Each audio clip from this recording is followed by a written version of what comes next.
Ahanba maktada Salai Story Channel gi mahut sinjaduna Panthoi Mangang na mayambu taramna oksabaga loinana iko nohona khurumjari ngasisu mayamgi damakta nungairaba phunga wari ama puduna lakjare wari asigi mamingna Leichonbi amadi mahakki mata Khamnu wari asibu ibirakpana Thoibi Ningthoujam hause mayamgi mafamda wari asi khudol tamjari mayam punna taminarasi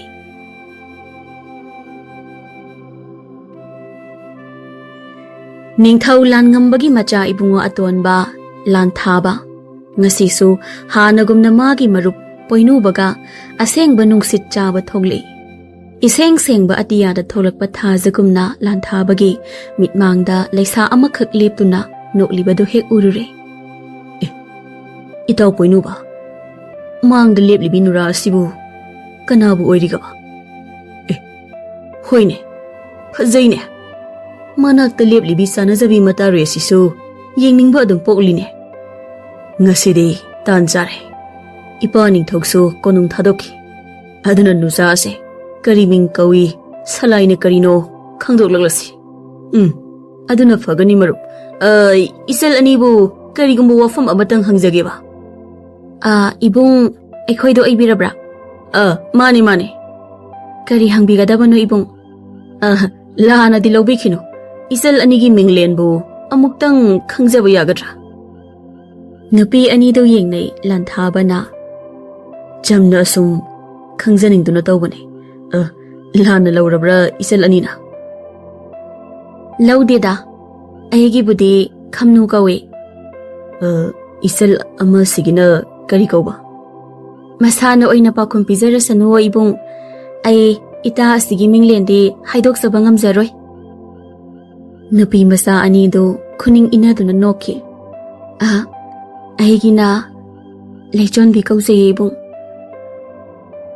khonjel si fawbade onthokna sanana phajakreda masaga khonjel asika minglen asika yamna sanai Leichonbi haibako ahoibung aigina lanthaba kawi aduga aigi marubasigina poinuba kawbane Leichonbi mata ibema Khamnu da onsinduna yumda hanaba tawrasi imana horen thengi haidana chairani hoi halase adudi ibungani nasal sing amo hanjaram lage amta ngaibi khoba yek salaibu kari oirabano nupi masa ani do amuk supunna yengnai Khamnu na khuman ne ibung adudi ekhoi amuk sakhiba yaradra khuman haiba hoi mathang amo matang sabada thingnakisi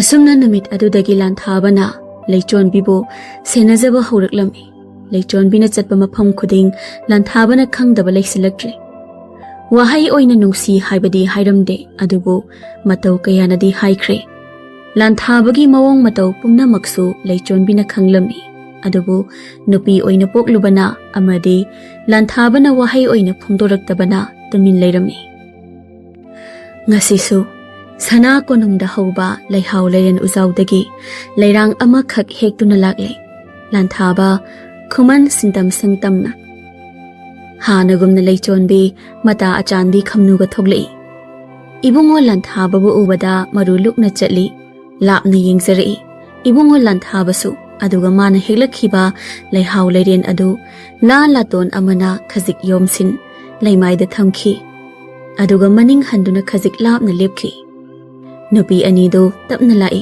aduga leihau leiren leiriba mapham aduda chap lepi khazik ikaina masa ina khimale ibungo lanthabana uhobani ibema Leichonbi tapna leimaida kunthaki Lana yomlaba leihau leiren adu makhut ani chang tapna khungatcha maithong da minok khazik tamlam lanthababu hanna yenglamda chatkre uhawi ibungo lanthabana mayek sengna magi sana taloi oizage khanjaribi mahakki lotna thamba minokto mahaksu maithong maka lamna hanki sana konung tamna Poinu baga lanthabaga sangai manungda phamduna wari sari lanthabana aingomgani thajadre adumna pangdaba olabadi ngamloi nupa tho ngaikho Nangi Tauna sing adu Bukadai the Lord Krabage. Ha. Aigi Tauna Putopagi, Matang Sajita. Karigino Nanga Sok Yamnaki Rivasibo, Nati. Nangbu Hanagi Egi Marup Lantaba do not trabrane. Gita Vayadavani Maru. Aina Ningthogi Masa. Aduga Mana Icham Chambalomi Amagi Machaning. Aduga, Quaidagi Luba Amana. Mahang na Egi Nungsiba Sibu Yara Kriba Sisu. Icham Chambamioy Amani Kalagane. Masida Ai, Pakatabungamde. Mipai was Supoktabanate. Aigi a sing Bamasak Kunglakbada. Mahak na Lamba Jade. Mahak asi Yamna Swankri Haiduna Masama Tanta Swantazakidun. Aibu Mirai Raklabade, Aidi Kamdobane. Masana Adumak, Angabo on Kibatabane. Adubo Ai, Amuktang Diwa Fumasi Hodokuna Yenglagi Kali.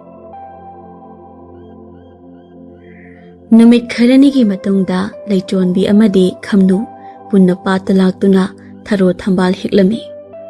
Ita, Nangi Nakandagi Tambado, Adu Higlo. Karambano. Aduido, oh, ado. Nangi Yatanga the lady do.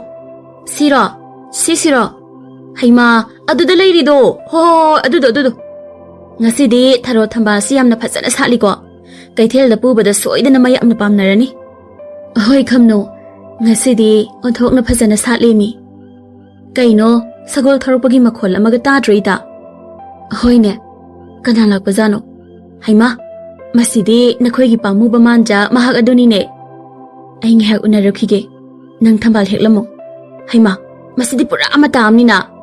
Aide, Aigapunas at Minasi Haurakadra Kalaga. Adugina tia ita, Ngarang Sithida, Wari Aruba Mahagi Haye. Adugi Salugatobani. Oh, Pagitobani, Pazapazana Unazo, Tamba Singse, Kudong Sabalawayam Nahi Hainabaniko. Leichonbi Lakle, Lanthabana Lepton Lady Badomda. Ngasaina Lapuyadro. Kuinanga Helikagino. Ita Khamnuga, Wari Sarubagini. Kari Hage Habano. Oh, Aibunasida Kuinanga Helaga. Nang Namiga Wari Sadokun Labanine. Adoginati. Karino, Ita Khamnubo Atopra. Aduga Wari Dusu, Matandale Hobanunga Retra, Haibagini. Pagito Munidaina. Ado Wari Aruba Mahaini Haibado. Karino Haibiro. Leichonbi. Tasari Ehak. Nang Aigi Wasitaraga. Aibuna Taiduna de Chatloi Wasapangam Gatra. Karino Takpiri Bua Pamadoba. Matam Kuina Sangna. Napunda Walot Pasi. Angam Lidore. Napi Thirega Haibira Kadera. Natida. Ay tasing na pakhang di oiri ko. Andudi ay bupamtre takbi ka daw ribra. Ang hawbi, nanggalap na bapam daw doon na ni. Ay nawasak pang ang gadrahang libasi. Oh, ay di kari-kariyam na kalure. Ado, hayro. Ay na oining ba makal na magimi oiram labaso. Nang ay buka itong mayda, tadok doon sa kiroy hay na. Nang bunong siriba, ay giitaway krabane. Nang bumanghanda na tamba haibasina, ay giwarip oikrabane. Ay nawasak liba asini.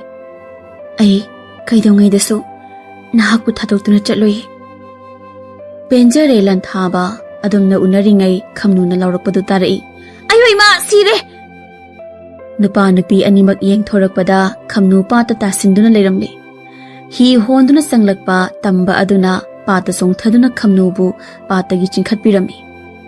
Lanthabaga Leichonbi ga susanglakle Leichonbi na Ita Khamnu sokpor nangbo sokteda mihul khara chongkhibei watani masigi apang nupa sina marol ama sonjabani nakanda lepliba tondon bana sibo inaro nangna sana tasinjaba natro yarise nakhoi ani amu khanaraklano mahak ase ibungni Ita Khamnu ga piklingai matamdagi thamoi tinajaduna nungsinaraklabani Lanthabada onsinduna tondon babu masak taglakpani oh marup haina kaujage aigi ming Lanthaba kauze aibu marupu hanana ujakrabra oh mazai bungo Lanthaba natrane manida wahi adu tabada napi anido khangpre khangna Lanthabada yenglei marupti matau kamdong na khanglam liba kari gi khangdani ining thau langambagi masai bungo lan thababu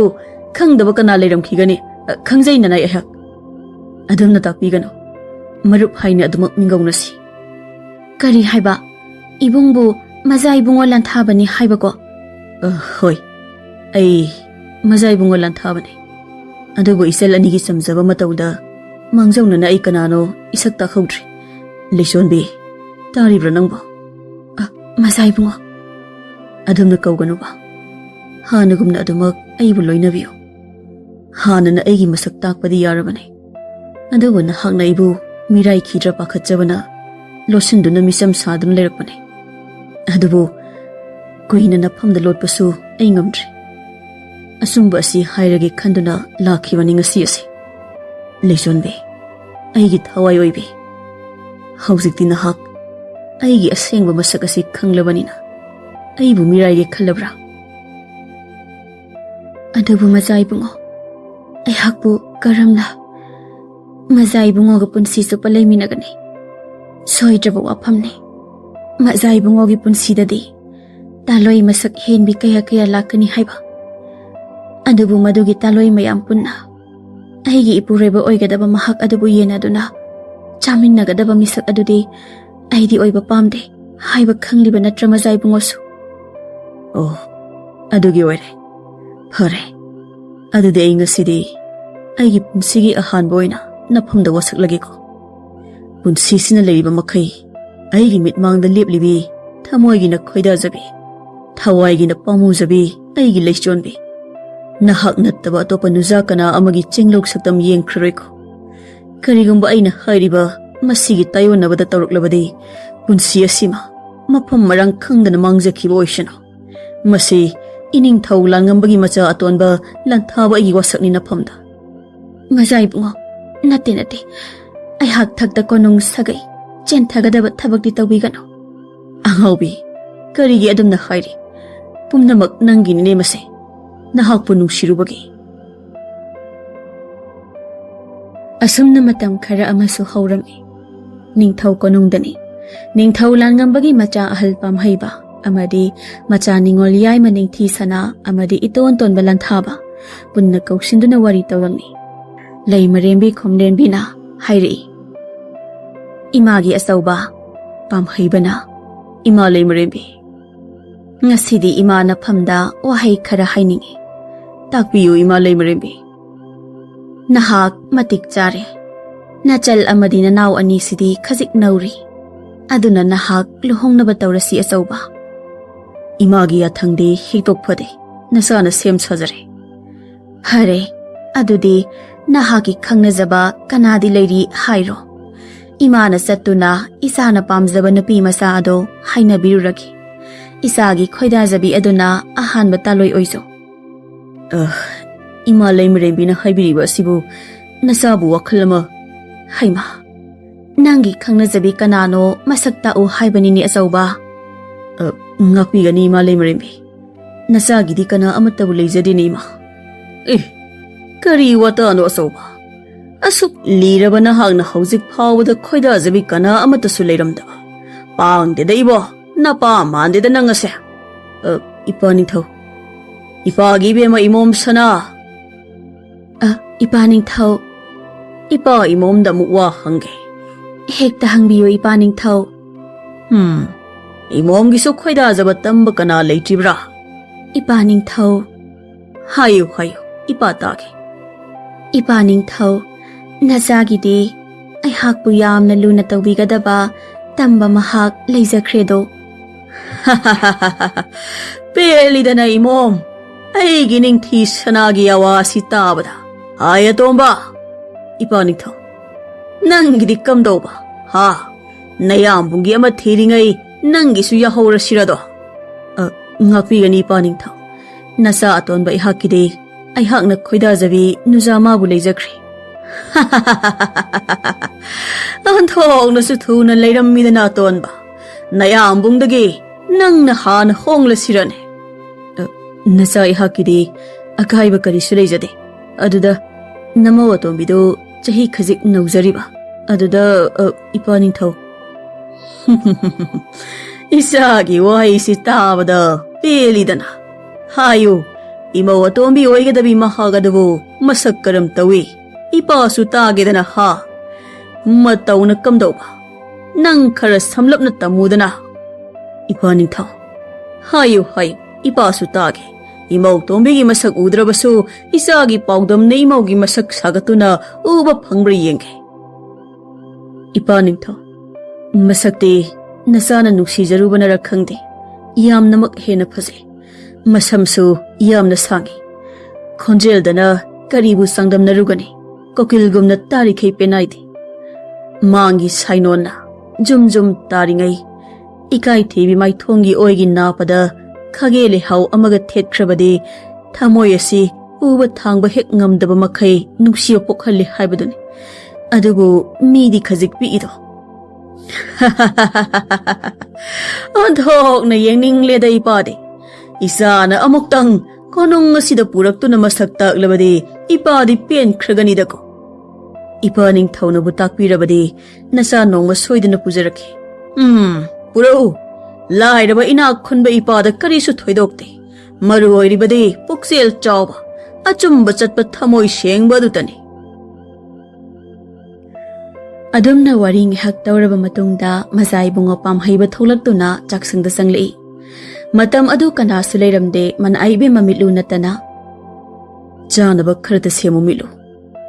Mitlu ithak thakatna. Phagani mazai bunga nanai semjaraki. Manai mitlu na kari no semduna pamhaibagi mangda thamlare. Janabaduda munna yengduna pamhaiba na hairei. Mitlu. Mazai bungo pamhaiba. Kari takpi gadaba. Nahak. Aina haibu wafum adu kari khale. Mazai bungo. Ay wafam adu yaba ngamjaroi. Nanai bunga pigani. Pamhaibagi mai thongda ahongba amata ulakte. Lanthaba susanglakpani adubu mayang bunga yumgi thaba inkhang sunaba leibi mitlugana sanaramliba wari adu tarai. Aroiba oina ai nafamda khannaba tanja amatanga pirake. Masina aroiba tanjane. Aduga horinde ai laklaroi. Nangna oina aigi sanglenda laktuna aigi pakhum piragadabane. Nangna yaningle phare. Yaningdredana adusu phare. Wari adu taramba lanthaba nakfet tawduna thoglakle wakhandana khanki. Aikhoi yambungsidi angakpane. Ipa Ningthau ima leimarenbi nabu ngangni haidana haidoktaba ngamine. Adubudi asengba nungsiba haibasigi matik mayayase kandi kanbajane. Masinasu haidoktaba jane. Itaimsi oigadabi asiga kaina khidra pakhatanagasu tawribanine. Ado aidi Ipa Ningthau ima leimarenbida arotba machet amata thamda loina haidokhrese. Phareda masina ai thawai oibi Leichonbida pawasi tamduraki. Aduga mana amu kari haibadusu taraki. Asumna mazai bungo lanthaba mahakki nungsijabi thawai adugi manakta laklami. Ngasisu magi marup poinuba loinarakte. Leichonbi amadi mahakki mata Khamnuna hek leiramba pat adu yaurabada maza ibungo lanthabana asum koina mahakki Leichonbi bu thijarai. Aroibada ure lapna tharo thambal hektuna leiribado. Somda sumata anina ure lanthabana leptuna makhoibu yengduna leiribado. Ita Leichon adagi sibu ibungo lanthabana tabro. Mane madi sida kaidawriba. Lakani adu ada amatasu hairakpa nate. Nangbu ujaningtuna tawriba oigani kaidawrage. Chatlong hek ai swaida sum leiramge. As ai se handakse khajik thayainarabani. Karibo mahakna maza ibungo oirambasida ai hak handak yamna khamballe. Karidano wakhal awaba amasu adum khanduna leire.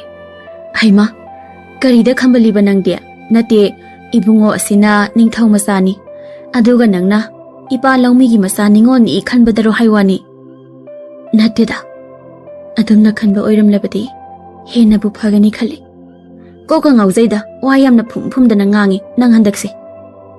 Asengbani ita ai handakse leifam khangda wakhal awaba yamna hena khanman khrabra khangde ho adubu karidano haiwani minangbo aigi layumbase ining thaulang nambagi macha ibungoni ko hoi mani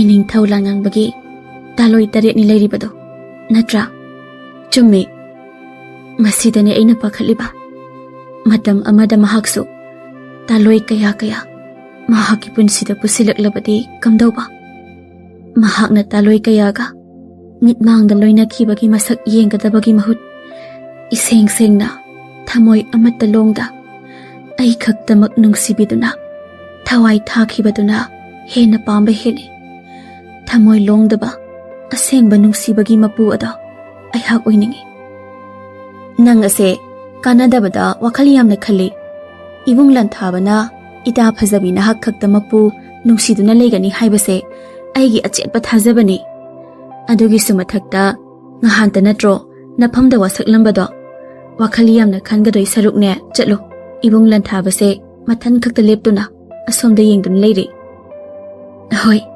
nangsu koiraklano ngaihak wari tawraga ekhoi anisu kaithal chatoribani hoi hoi aiha karisu kaujade asumna lanthaba amadi Leichonbi su wari sanarami makhoi anina unaribado thapna lakpa Leichonbigi mapa ibungo yaibirel na urami munna ngaihak yenglaba matung mahak mamai leiduna yumlomdo oina halakle yaibirel na yumda halakpada magi nupi leimatonna inkhondagi hanglei kaidawre mapa nasa nupi singdubu kauruni chakhiba natro nangbo kari ka horabagi amo yaibirel wahai amada khumlakte makhut ani tungda thamduna sumang aduda hangat handa chattuna leimaton ingkholdagi tholaktuna makhoi mapa haima ho makhoi mapa hai nupi nang hakta tumina leyo haima masidi mawong amagi nupani dana kari tawba yawrabagi haiwani mi mapa nangbo nang saro nasa nupi ani do hokjuma kawduna puro aidi ngahak asumna lekhige mapurai bada munna yengzai karigumba kharadi leire haiba khangi hoi hoi ai kaururagi isingdu hana kita puthoraklam ai khanawo si khara khara kangkhre leimaton ising puthораktuna mapurai bada pirami matang aduda macha ibema Leichonbi amadi Khamnu punna konthonglomda changlei mama ibema leimaton macha singbu kawba satke tawramba leptuna ngaiduna lei Khamnuna ima ngasidi kaithel do ipa go oina chatminarurage horen kaithel maningi lehau do ipa na hekpinaba hoi hoi ima na hekliba insang napi asi sunya nang na bok pisakta piram aduga ngasigi ahingsimadi ima hoida chakta charasi ngasai na pa na patagi nga achauba ma pharaktuna leirabani hoi ima haima kaidau biragi makhoi mapa ngasai dagi ni mapa na sum usuk yungbagumna leirakliba nati kari tawre habano sukhumde leimatongi wahangi pakhum pidabida yaibirel na kauduna hanglei machanupi Khamnuda ipagi bema Khamnu ipa ibungo ipagi wakhallasida asum charang na duna leiragani aduna ngasidi ipa isa anida wahang amkhak hange hangbiyu ipa kari tawrabage nakhoi na ngasai una horibani pa masa ado kanano haibana khoi khanglabra khumune nakhoi na khangdragana ipa na take khanglagana khangledana ipa ibungo ining thau langambagi mapari atonba mazai bungo lanthabani wahai adu tabada tumin phamlambi mama ibema leimaton thabakta khut thamli ha nakhoi gadi matau kamdauna maga khangnaramliba ima mazai bungo asibu phattaba thabak kari di tawbage mabu phatte haiba natine imagi bema Khamnu ngaikho khangnei hairiba sibu subna tangi marup ama oinara natragana pakhang leisabigi marira sengna khumui sasidi ima mazai bungo ga khangnajabadi ai hak nachade ita Leichonbigane kari haiba asumna makhoi ga lanthabaga matau kamdauna thengnarakpa ahanbadana lanthabana masak lotlamba ani subada masak takthorakpa masak takthorakpa mikupta mahaki Leichonbigi mafamda wasaklamba amadi ngasigi thaudok haibadi Ningthau langamba amadi Leimarembi Khomlenbina Leichonbibu unaba pami harauna solhawi haibana chingba wari sarakpada mapa mama oiriba ani adudi mamit laukthoktuna munna tari Yaibirel na macha anigi wari tarabada Karino hairibasibo Iningthau maknaba adumna hairamgadrane Adusu Laumi ay amagi isa ningolda Iningthau na Laira inakhunba khaidana ita Leichonbibu nungsina solhawi tambirei Hayeng ase mazai bungo lanthabana ita Leichonbibu konungda pubagi ayabasu nizarakhibani ipai bungo Phare Ipadi wakhal lana khaluredana Phare nakhoina aduk yawna thajana hairabanina isa singgi wafamda ipana su thajare kaithel chasi haibadai lao ipaga chasi aduga hayeng konung kabada senaba phizol amamongda leibiga ipana Khamnu na Ipa ibungo namomdi chacharoido ita Leichonbi khaktamak chakadabane ise nakhoi ni puna chatminaudana Ipa ibungo aina konung chathoktuna leirabadi sakhumai mutpa soidrabane aduna nachadi chacharoi phare adubu isa na chatrabasu ipa na isa gi phizol amadi thonbiganidana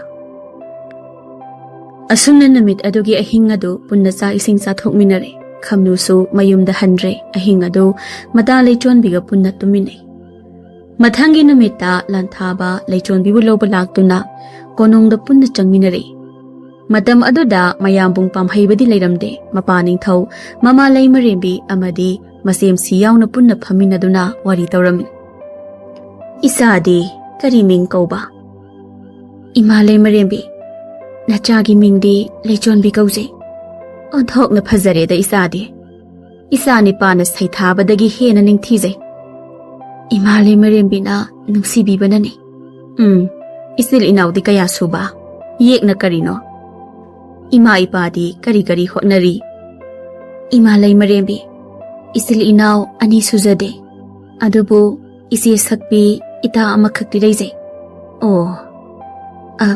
aigi yek salaina khuman yekni Ima Leimarembi adudi yekti thoknadredana aibu pokpa panthaudi ichamchamba lomi amakhak oijaido aduga aibu pokpi imana kaithelda nongmagi mana masing khara yonjabagi thabak tawjari phai thabak ta silhau thidribado pharibani ipagi lanthaba ipani thaw nahagasi napa ai lowidana ha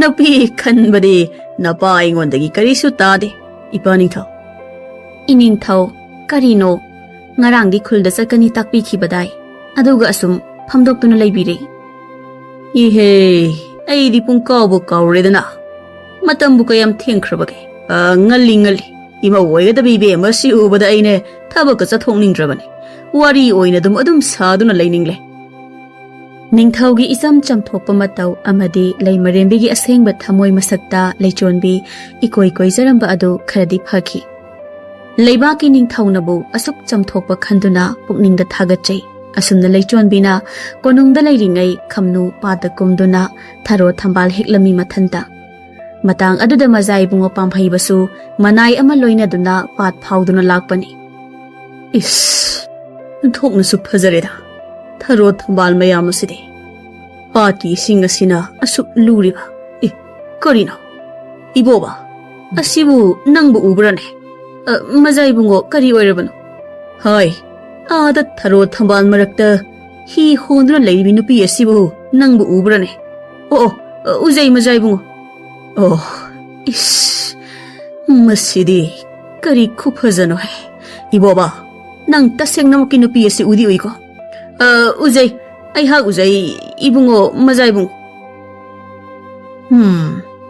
ai di heloi oknarabra khalure onthokna ningthijana phajarida masidi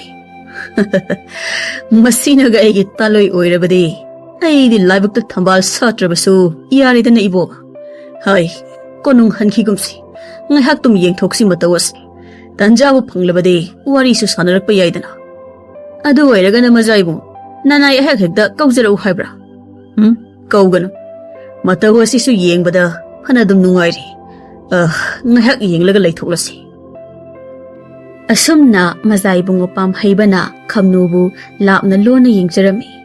Ngaihak yenglaba matungda Khamnu patagi karakle. Ibema. Ibung kari takpigadaba. Ibung sibu mazai bungo pam haiba natabra. Mane. Nangde ibu khana na khangduna lerem ledana. Mazai bungo pam haibabu karam khangjaroi. Ibema na ngasaidagi patyai tharo thambal hekliba adubu kaya yamna heklabaki. Ngasaidagi ehakna yengjaram libani. Ngasidi ithan khakta oibana koina leijadre. Aduga tharo thambal su yamna hekjade. Mazai bungo bu pambibra. Nangi ngasigi tharo thambal asidi aina oina lekhrage. Mazai bungo na bu pambirabadi nasal ehakna khudol oina pijarage. Ibung masi hekta loksinbiro. Kari haiba khudol oina. Piro. Mathangdadi nangi awaman aina soidana haplake. Ngasigidi nahakna khudol oina tamlagle. Phagani mazai bungo. Ado ibema nahaki minglen bu kari kobage.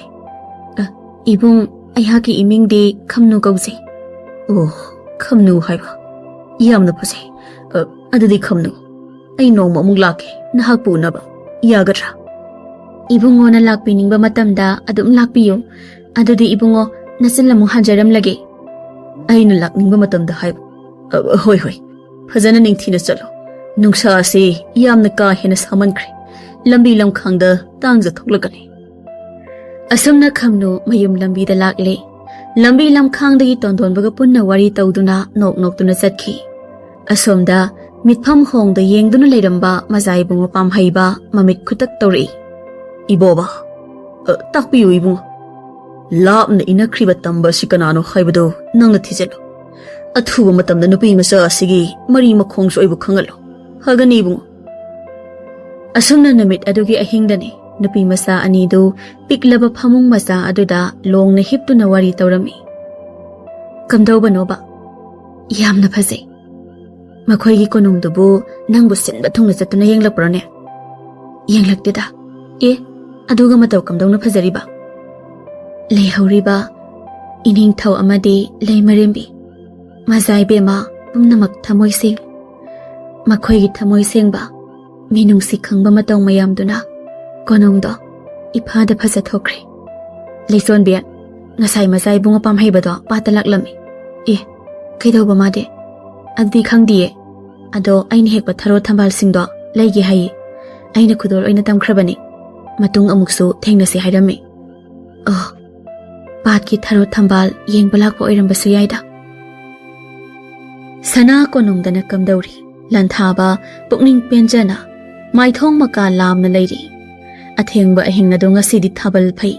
Thabal mangal khaktana pumnamakpu pumseng-sengna uhanba ngamhalli. Hayeng ngasi Purnima oibagira. Ngasi thabalgi mangal asina khara makhri ngali basib. Oiram batai. Hey, kanano maduda cheli bado. Mazai bungo. Ai hakpo amukta kanbiyo mazai bungo. Milu. Nahakti mafam asida kamdauna. Mazai bungo lanthaba. Ai bu kono ngasidagi thapna amukta puthokpiyo. Natrabadi ai hak hinglabasu asiba magi matawgumna hingkhiba tare. Hayo, nang kaidore. Kanano tanarakono ha? Ai siningle. Ai hingningre. Adabu ay hingdabasu yan. Ay natakan halay trabi. Ay giinawgi kalaga. Ay hingning bapukli.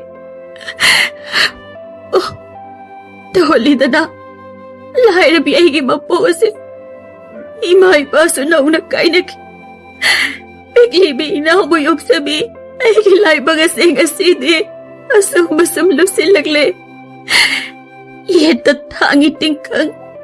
Oy tatangi mayri. Kadam na no. Ay ko nga niya sinatang doon na chat kadabalang biyasi mo. Kadam na no. Mata nga dada mazay bunga pamhay bagi manay ibo pa sa sentori. Mazay bunga lanthaba. Lanthaba pisumsok na ibo pa buyang lay. Kono nga sida. Nang nasathari ba thong si karino ha? Mazay bungo ay giwasi bu ong tatabi ko. Hey, minay mo sa! Nang gumanay gisintak to kumba sa sayne. ꯑꯀꯥꯝꯕ ꯁꯥꯖꯟꯅ ꯃꯥꯡꯑꯣꯏꯅꯔꯒ ꯑꯩꯒꯤ ꯏꯄꯥ ꯅꯤꯡꯊꯧꯒꯤ ꯁꯅꯥ ꯀꯣꯅꯨꯡ ꯑꯁꯤꯕꯨ ꯃꯥꯡꯊꯣꯛꯀꯦ ꯍꯣꯠꯅꯕ ꯑꯁꯤ ꯍꯥꯏꯗꯨꯅ ꯂꯟꯊꯥꯕꯅ ꯏꯕꯣꯕꯕꯨ ꯇꯝꯊꯤꯅ ꯐꯨꯊꯔꯝꯃꯤ ꯃꯤꯠꯂꯨꯗꯤ ꯃꯁꯥ ꯇꯥꯁꯤꯟꯗꯨꯅ ꯀꯞꯇꯨꯅ ꯑꯗꯨꯃꯛ ꯂꯩꯈ꯭ꯔꯦ ꯍꯥꯏꯌꯣ ꯅꯪ ꯃꯁꯤꯒꯨꯝꯕ ꯊꯕꯛꯁꯤ ꯃꯇꯨꯡ ꯃꯅꯥꯎ ꯇꯧꯈꯤꯗ꯭ꯔꯥ ꯍꯥꯏꯌꯣ ꯅꯪ ꯇꯧꯈꯤꯗ꯭ꯔꯣ ꯑꯌꯣ 이씨, 맞아요, 붕어. 나나의 란자리. 맞다, 나와 시금 라바 타바가시. 아무 하나 동자로.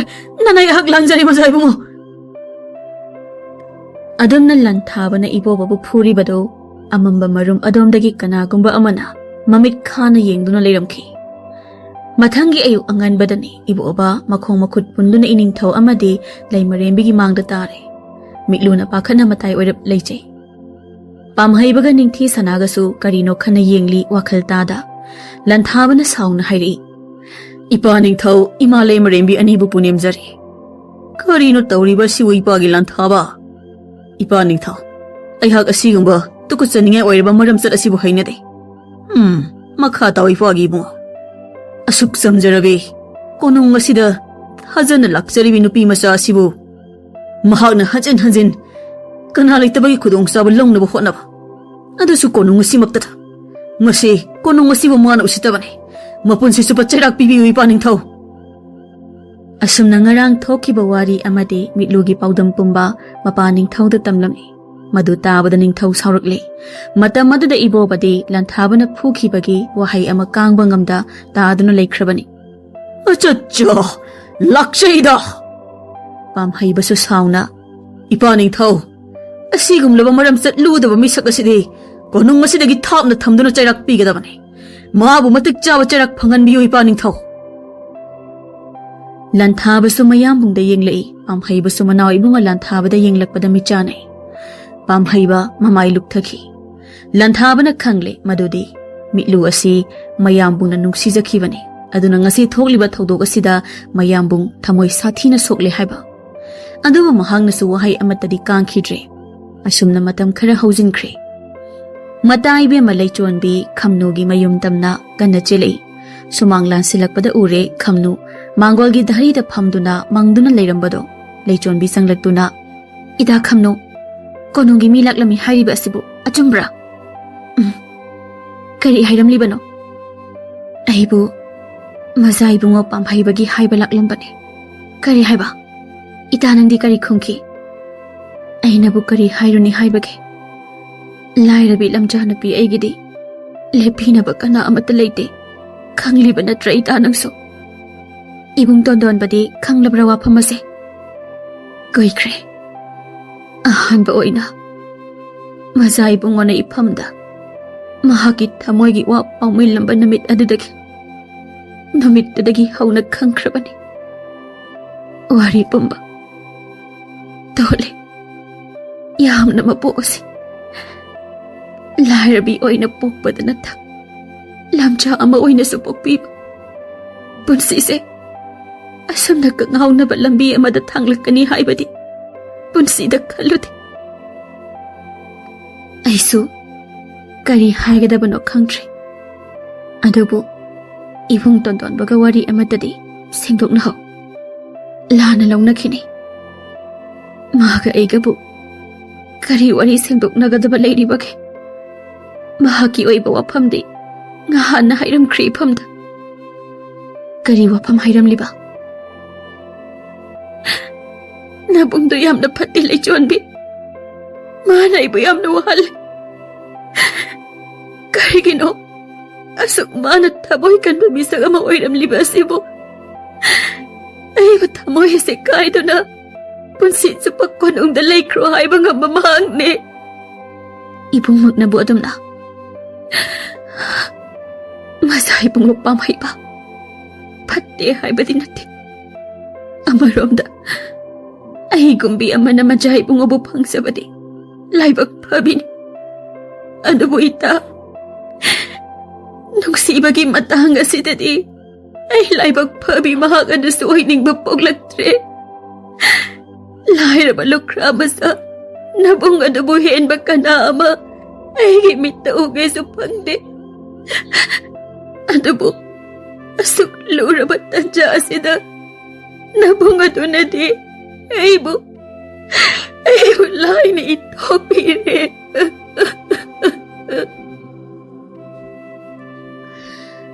ꯋꯥꯍꯩ ꯈꯔ ꯑꯁꯤ ꯍꯥꯏꯔꯝꯗꯨꯅ ꯃꯇꯥ ꯏꯕꯦꯝꯃ ꯈꯝꯅꯨ ꯍꯤꯛ ꯂꯥꯎꯅ ꯀꯞꯂꯛꯏ꯫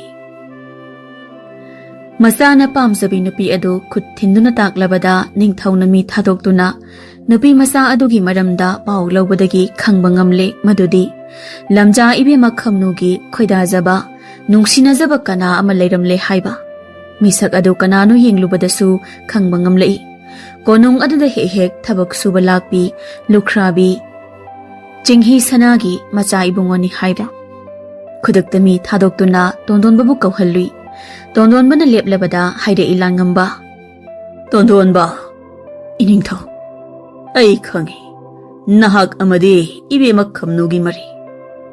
ꯇꯣꯟꯗꯣꯟꯕ ꯃꯃꯥꯏ ꯅꯣꯟꯊ ꯂꯦꯞꯆꯩ꯫ "ꯑꯗꯨꯕꯨꯅꯦ, ꯑꯩ ꯉꯁꯤꯗꯤ ꯅꯐꯝꯗꯒꯤ ꯑꯩꯒꯤ ꯏꯆꯥ ꯀꯣꯛꯍꯜ ꯂꯥꯏꯍꯟ ꯑꯣꯏꯔꯤꯕ ꯅꯌꯥꯝꯕꯨꯡ ꯄꯥꯝꯍꯩꯕꯒꯤꯗꯃꯛ ꯀꯔꯤꯒꯨꯝꯕ ꯑꯃꯗꯤ ꯅꯤꯖꯕꯗ ꯇꯥꯔꯦ꯫ ꯏꯅꯤꯡꯊꯧ, ꯅꯅꯥꯏꯗꯤ ꯂꯥꯏꯔ ꯂꯨꯈ꯭ꯔꯥꯕꯤ ꯏꯃꯥꯒꯤ ꯃꯆꯥꯅꯤ, ꯑꯗꯨꯝ ꯍꯥꯏꯕꯤꯒꯅꯨ꯫ ꯄꯨꯝꯅꯃꯛꯄꯨ ꯅꯅꯥꯏꯅ ꯃꯤꯅꯝꯂꯝ꯫ ꯏꯁꯥꯅ ꯈꯝꯅꯨꯕꯨ ꯄꯨꯗꯨꯅ ꯆꯠꯈ꯭ꯔꯕꯁꯨ ꯆꯦꯟꯐꯝ ꯍꯤꯡꯐꯝ ꯂꯩꯔꯣꯏ꯫ ꯅꯅꯥꯏ ꯑꯩꯍꯥꯛ ꯈꯪꯖꯩ, ꯅꯅꯥꯏ ꯑꯌꯦꯠꯄ ꯑꯗꯨ ꯄꯤꯖꯗ꯭ꯔꯤ꯫ ꯑꯗꯨꯕꯨ ꯏꯅꯤꯡꯊꯧ, ꯅꯆꯥ ꯅꯅꯥꯏ ꯑꯣꯏꯔꯤꯕ ꯑꯩꯍꯥꯛꯅ ꯀꯔꯤꯒꯨꯝꯕ ꯑꯃꯇꯪꯗꯤ ꯏꯅꯤꯡꯊꯧꯒꯤ ꯃꯐꯝꯗꯒꯤ ꯅꯤꯖꯒꯦ꯫ ꯅꯤꯖꯔꯣ꯫ ꯅꯍꯥꯛꯀꯤ ꯑꯄꯥꯝꯕ ꯁꯅꯥꯔ ꯂꯨꯄꯥꯔ ꯅꯠꯇ꯭ꯔꯒꯅ ꯂꯝ ꯑꯣꯏꯅ ꯄꯤꯌꯨꯔꯥ, ꯈꯨꯗꯤꯡꯃꯛ ꯑꯩꯅ ꯄꯤꯔꯒꯦ."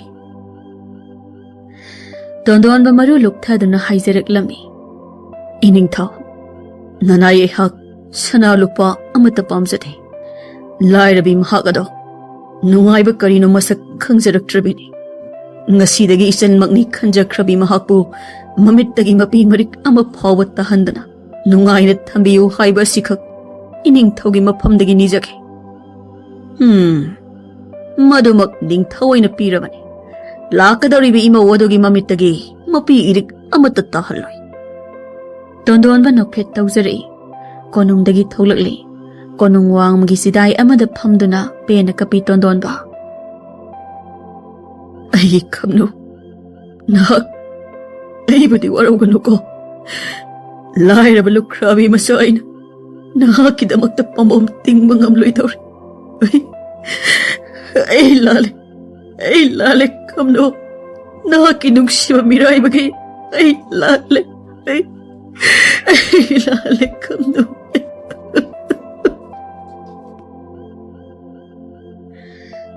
ꯄꯥꯝꯍꯩꯕ ꯀꯣꯅꯨꯡꯒꯤ ꯂꯩ ꯃꯌꯥꯝ ꯊꯥꯔꯤꯕ ꯑꯗꯣꯝꯗ ꯆꯪꯂꯛꯄꯗ ꯃꯤꯠꯂꯨ ꯂꯦꯞꯇꯨꯅ ꯂꯩꯔꯤꯕꯗꯨ ꯎꯏ꯫ ꯄꯥꯝꯍꯩꯕ ꯎꯕꯗ ꯃꯤꯠꯂꯨ ꯏꯊꯛ ꯊꯛꯀꯠꯅ, "ꯃꯆꯥ ꯏꯕꯨꯡꯉꯣ, ꯃꯤꯠꯂꯨ, ꯐꯝꯃꯨ ꯋꯥꯔꯤ ꯁꯥꯁꯤ." "ꯑꯩ ꯐꯝꯃꯨꯅꯦ, ꯅꯪꯒ ꯑꯩꯒ ꯋꯥꯔꯤ ꯌꯥꯝꯅ ꯁꯥꯒꯗꯕ ꯂꯩ." "ꯍꯦꯛꯇ ꯍꯥꯏꯕꯤꯔꯣ ꯃꯆꯥ ꯏꯕꯨꯡꯉꯣ, ꯃꯤꯅ ꯎꯈ꯭ꯔꯕꯗꯤ ꯐꯖꯅ ꯍꯥꯏꯅꯈꯤꯗꯕꯁꯨ ꯌꯥꯏ." ꯃꯇꯥꯡ ꯑꯗꯨꯗ ꯂꯟꯊꯥꯕꯁꯨ ꯍꯧꯔꯤꯕ ꯂꯩ ꯃꯌꯥꯝ ꯃꯔꯛ ꯑꯗꯨꯗ ꯂꯣꯡꯅ ꯍꯤꯞꯇꯨꯅ ꯂꯩꯔꯤꯕꯅꯤ꯫ ꯑꯏꯪꯕ ꯅꯨꯡꯁꯤꯠ ꯆꯥꯗꯨꯅ ꯂꯩꯔꯝꯕꯅꯤ꯫ ꯑꯗꯨꯕꯨ ꯃꯤꯠꯂꯨꯒ ꯃꯌꯥꯝꯕꯨꯡꯒꯅ ꯋꯥꯔꯤ ꯁꯥꯔꯤꯕꯗꯨ ꯇꯥꯔꯛꯏ꯫ ꯇꯧꯕꯇꯕꯨ ꯃꯥꯅ ꯂꯩꯔꯤꯕ ꯑꯗꯨꯗꯤ ꯋꯥꯔꯤ ꯇꯧꯔꯤꯕ ꯑꯅꯤꯗꯨꯅꯗꯤ ꯎꯔꯝꯗꯦ꯫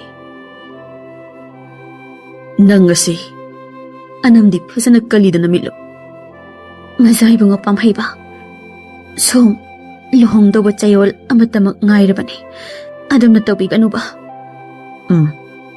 "ꯃꯊꯪꯗꯗꯤ ꯍꯥꯏꯔꯔꯣꯏ꯫ ꯑꯗꯨꯕꯨ ꯍꯟꯗꯛꯃꯨꯛꯇꯤ ꯑꯔꯣꯏꯕ ꯑꯣꯏꯅ ꯅꯪꯒꯤ ꯑꯌꯥꯕ ꯑꯗꯨ ꯂꯧꯒꯦ ꯈꯟꯕꯅꯦ꯫ ꯅꯤꯡꯁꯤꯡꯉꯣ, ꯅꯨꯃꯤꯠ ꯑꯗꯣ ꯅꯪ ꯀꯥꯎꯈꯤꯅꯨ꯫ ꯑꯩꯗꯤ ꯀꯥꯎꯗ꯭ꯔꯤ, ꯏꯕꯣꯕꯕꯨ ꯃꯄꯨꯟꯁꯤ ꯆꯨꯞꯄ ꯀꯩꯁꯨꯝꯁꯪꯗ ꯊꯝꯈꯤꯕꯗꯣ."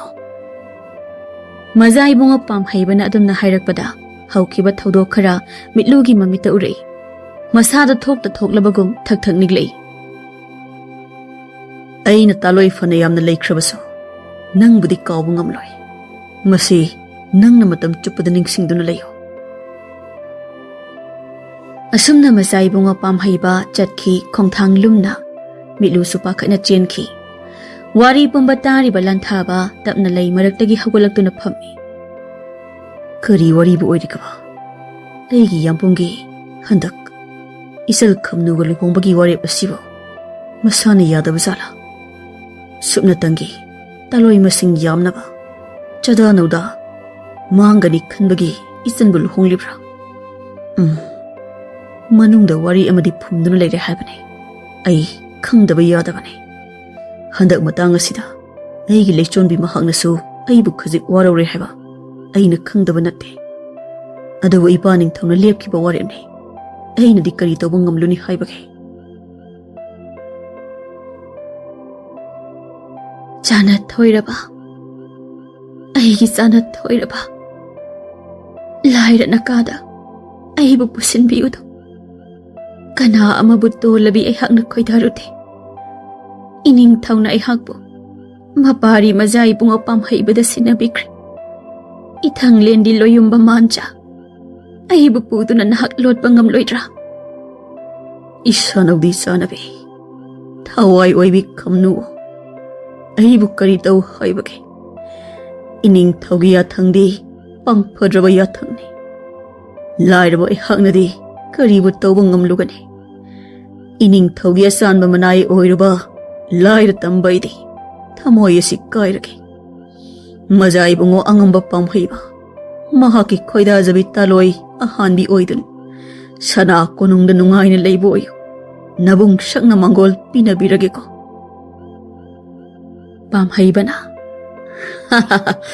ꯑꯗꯨꯅꯤꯗꯅ ꯏꯄꯥꯒꯤꯗꯤ ꯑꯉꯝꯕ ꯄꯥꯝꯍꯩꯕ ꯏꯃꯥꯒꯤꯗꯤ ꯃꯄꯥꯔꯤ ꯑꯩꯍꯥꯛꯀꯤ ꯈꯣꯏꯗꯥꯖꯕꯤ ꯇꯥꯂꯣꯏ ꯍꯥꯟꯕꯤ ꯈꯝꯅꯨ ꯂꯥꯛꯂꯣ ꯃꯥꯡ ꯊꯥꯔꯣ ꯁꯅꯥ ꯀꯣꯅꯨꯡ ꯃꯥꯏꯀꯩꯗ ꯆꯠꯇꯨꯅ ꯅꯪ ꯑꯩꯗꯤ ꯑꯃꯠꯇ ꯑꯣꯏꯅ ꯂꯩꯔꯨꯔꯁꯤ ꯑꯩ ꯉꯝꯂꯣꯏꯌꯦ ꯑꯩꯒꯤ ꯊꯋꯥꯏ ꯆꯥꯅ ꯊꯣꯏꯔꯕ ꯑꯩꯕꯨ ꯈꯥꯝꯕꯤꯌꯨꯒꯕ ꯅꯍꯥꯛꯄꯨ ꯏꯕꯨꯡ ꯑꯩꯕꯨ ꯈꯥꯝꯕꯤꯌꯨꯒꯕ ꯅꯍꯥꯛꯄꯨ ꯏꯕꯨꯡ ꯏꯇꯥ ꯈꯝꯅꯨ ꯏꯁ ꯍꯨꯃꯥꯡ ꯉꯛꯇꯃꯛ ꯉꯥꯏꯔꯦꯗꯅ ꯁꯦ ꯋꯥꯈꯜ ꯇꯥꯔꯕ꯭ꯔꯥ ꯅꯍꯥꯛꯄꯨ ꯈꯝꯅꯨ ꯒ꯭ꯌꯥꯟ ꯇꯥꯅ ꯐꯝꯃꯤ ꯏꯁ ꯑꯩꯗꯤ ꯑꯣꯟꯊꯣꯛꯄ ꯃꯪ ꯑꯃ ꯍꯦꯛ ꯃꯪꯂꯨꯏꯗꯀꯣ ꯇꯣꯟꯗꯣꯟꯕ ꯃꯃꯥꯕꯨ ꯄꯨꯗꯨꯅ ꯂꯥꯞꯅ ꯆꯠꯈ꯭ꯔꯦ ꯂꯣꯠꯈ꯭ꯔꯦ ꯈꯝꯅꯨ ꯎꯄꯥꯏ ꯂꯩꯇ ꯂꯩꯇ ꯃꯖꯥ ꯏꯕꯨꯡꯉꯣ ꯄꯥꯝꯍꯩꯕꯗ ꯂꯨꯍꯣꯡꯂꯦ ꯑꯁꯨꯝꯅ ꯊꯥꯕꯨꯡ ꯑꯅꯤ ꯑꯃꯁꯨ ꯍꯧꯖꯤꯟꯈ꯭ꯔꯦ ꯅꯨꯃꯤꯠꯇꯨ ꯄꯣꯏꯅꯨꯕ ꯑꯍꯤꯡ ꯑꯗꯨꯗ ꯊꯕꯛ ꯑꯃꯒꯤ ꯆꯠꯂꯨꯕꯅꯤ ꯃꯌꯨꯝ ꯍꯟꯕꯒꯤ ꯂꯝꯕꯤꯗ ꯊꯧꯗꯣꯛ ꯑꯃ ꯃꯃꯤꯠꯃꯛꯅ ꯎꯔꯦ ꯅꯨꯄꯤ ꯃꯆꯥ ꯑꯅꯤ ꯂꯝꯕꯤ ꯑꯗꯨꯗ ꯆꯦꯜꯂꯛꯂꯝꯃꯤ ꯑꯃꯅ ꯆꯍꯤ 6-7ꯀꯤ ꯅꯨꯄꯤ ꯃꯆꯥ ꯑꯣꯏꯒꯅꯤ ꯑꯗꯨꯒ ꯑꯃꯅ ꯆꯍꯤ 12-12 ꯔꯣꯝꯒꯤ ꯂꯩꯁꯥꯕꯤ ꯃꯆꯥꯅꯤ ꯄꯣꯏꯅꯨꯕ ꯇꯝꯅ ꯅꯛꯁꯤꯜꯂꯛꯄꯗ ꯎꯔꯦ ꯅꯨꯄꯤ ꯑꯗꯨ ꯑꯇꯩ ꯀꯅꯥꯁꯨ ꯅꯠꯇꯦ ꯀꯣꯅꯨꯡꯗ ꯊꯕꯛ ꯁꯨꯗꯨꯅ ꯂꯩꯕꯤ ꯃꯤꯠꯂꯨꯅꯤ ꯅꯨꯃꯤꯠ ꯑꯗꯨ ꯍꯧꯖꯤꯟꯈ꯭ꯔꯦ ꯃꯊꯪꯒꯤ ꯑꯌꯨꯛꯇ ꯌꯥ ꯂꯥꯎꯅꯔꯦ ꯃꯗꯨꯗꯤ ꯄꯣꯏꯅꯨꯕ ꯈꯨꯜ ꯑꯗꯨꯒꯤ ꯄꯨꯈ꯭ꯔꯤ ꯑꯆꯧꯕ ꯑꯗꯨꯗ ꯊꯋꯥꯏ ꯌꯥꯎꯗꯕ ꯍꯛꯆꯥꯡ ꯑꯣꯏꯅ ꯇꯥꯗꯨꯅ ꯂꯩꯔꯝꯂꯦ ꯃꯤꯄꯨꯝ ꯈꯨꯗꯤꯡ ꯀꯣꯏꯆꯦꯟ ꯆꯦꯟꯅꯩ ꯊꯥꯖꯗꯕꯅ ꯉꯛꯅꯔꯦ ꯂꯟꯊꯥꯕꯁꯨ ꯆꯦꯜꯂꯛꯇꯨꯅ ꯃꯔꯨꯞꯀꯤ ꯊꯋꯥꯏ ꯌꯥꯎꯗ꯭ꯔꯕ ꯍꯛꯆꯥꯡ ꯑꯗꯨꯕꯨ ꯀꯣꯟꯈꯠꯆꯗꯨꯅ ꯀꯞꯆꯈꯤ ꯈꯨꯜ ꯑꯗꯨꯒꯤ ꯃꯤꯑꯣꯏ ꯀꯌꯥꯁꯨ ꯄꯦꯟꯗꯕ ꯄꯣꯛꯅꯈꯤ ꯍꯦꯟꯅ ꯄꯦꯟꯅꯈꯤꯗ꯭ꯔꯤꯕꯅ ꯃꯤꯍꯥꯠꯄ ꯑꯗꯨ ꯀꯅꯥꯅꯣ ꯄꯨꯊꯣꯛꯄ ꯉꯝꯈꯤꯗꯕ ꯑꯁꯤꯅꯤ ꯑꯃꯗꯤ ꯅꯨꯃꯤꯠ ꯑꯗꯨꯗꯒꯤ ꯃꯈꯣꯏꯗ ꯊꯕꯛ ꯁꯨꯔꯝꯕꯤ ꯃꯤꯠꯂꯨ ꯑꯃꯗꯤ ꯃꯍꯥꯛꯀꯤ ꯃꯅꯥꯎꯅꯨꯄꯤꯁꯨ ꯃꯐꯝ ꯈꯪꯗꯅ ꯃꯥꯡꯈ꯭ꯔꯦ ꯃꯇꯝ ꯈꯔꯒꯤ ꯃꯇꯨꯡꯗ ꯅꯤꯡꯊꯧ ꯃꯆꯥ ꯀꯣꯛꯍꯟ ꯂꯥꯏꯍꯟ ꯃꯖꯥ ꯏꯕꯨꯡꯉꯣ ꯄꯥꯝꯍꯩꯕꯗ ꯅꯤꯡꯊꯧ ꯈꯨꯕꯝ ꯁꯤꯟꯅꯔꯦ ꯏꯀꯨꯏ ꯀꯨꯏꯗꯅ ꯅꯤꯡꯊꯧꯒꯤ ꯃꯆꯥꯅꯨꯄꯤ ꯅꯤꯡꯊꯤ ꯁꯅꯥꯁꯨ ꯃꯍꯥꯛꯀ ꯅꯨꯡꯁꯤꯅꯖꯕ ꯂꯨꯋꯥꯡ ꯄꯥꯈꯪ ꯑꯗꯨꯒ ꯂꯨꯍꯣꯡꯂꯦ ꯑꯣꯜꯂꯛꯄ ꯆꯍꯤꯗ ꯅꯤꯡꯊꯧꯒꯤ ꯃꯄꯥꯔꯤ ꯑꯇꯣꯟꯕ ꯂꯟꯊꯥꯕꯁꯨ ꯂꯩꯆꯣꯟꯕꯤꯒ ꯄꯨꯟꯁꯤ ꯂꯩꯄꯨꯟ ꯁꯦꯝꯈ꯭ꯔꯦ ꯑꯁꯨꯝꯅ ꯀꯣꯅꯨꯡ ꯑꯗꯨ ꯏꯪꯅ ꯆꯤꯛꯅ ꯂꯩꯔꯤ ꯍꯧꯖꯤꯛ ꯐꯥꯎꯕꯗ ꯈꯝꯅꯨꯁꯨ ꯊꯥꯕꯨꯡ 5ꯒꯤ ꯅꯋꯥ ꯑꯃ ꯄꯤꯕꯨꯛꯅꯨꯡꯗ ꯃꯃꯤ ꯇꯝꯈ꯭ꯔꯦ ꯑꯗꯨꯕꯨ ꯉꯁꯤꯗꯤ ꯊꯧꯗꯣꯛ ꯑꯃ ꯊꯣꯛꯂꯦ ꯏꯊꯥ ꯊꯥꯖꯗꯅ ꯈꯝꯅꯨꯒꯤ ꯃꯃꯤꯠꯇ ꯀꯔꯤꯒꯨꯝꯕ ꯈꯔ ꯎꯍꯜꯂꯔꯦ ꯃꯍꯥꯛꯀꯤ ꯃꯄꯨꯔꯣꯏꯕ ꯅꯧꯅ ꯅꯤꯡꯊꯧꯐꯝ ꯀꯥꯔꯕ ꯄꯥꯝꯍꯩꯕꯅ ꯑꯍꯤꯡꯒꯤ ꯃꯇꯝꯗꯨ ꯄꯪꯊꯦꯡ ꯊꯦꯡꯕꯗꯤ ꯑꯣꯏꯗ꯭ꯔꯤ ꯈꯝꯅꯨ ꯐꯥꯃꯦꯜ ꯀꯥꯗ ꯃꯍꯥꯛꯀꯤ ꯃꯄꯨꯔꯣꯏꯕꯕꯨ ꯉꯥꯏꯖꯔꯝꯃꯤ ꯀꯔꯤ ꯇꯧꯔꯕꯖꯥꯠꯅꯣ ꯉꯁꯤꯗꯤ ꯊꯦꯡꯈ꯭ꯔꯦꯗ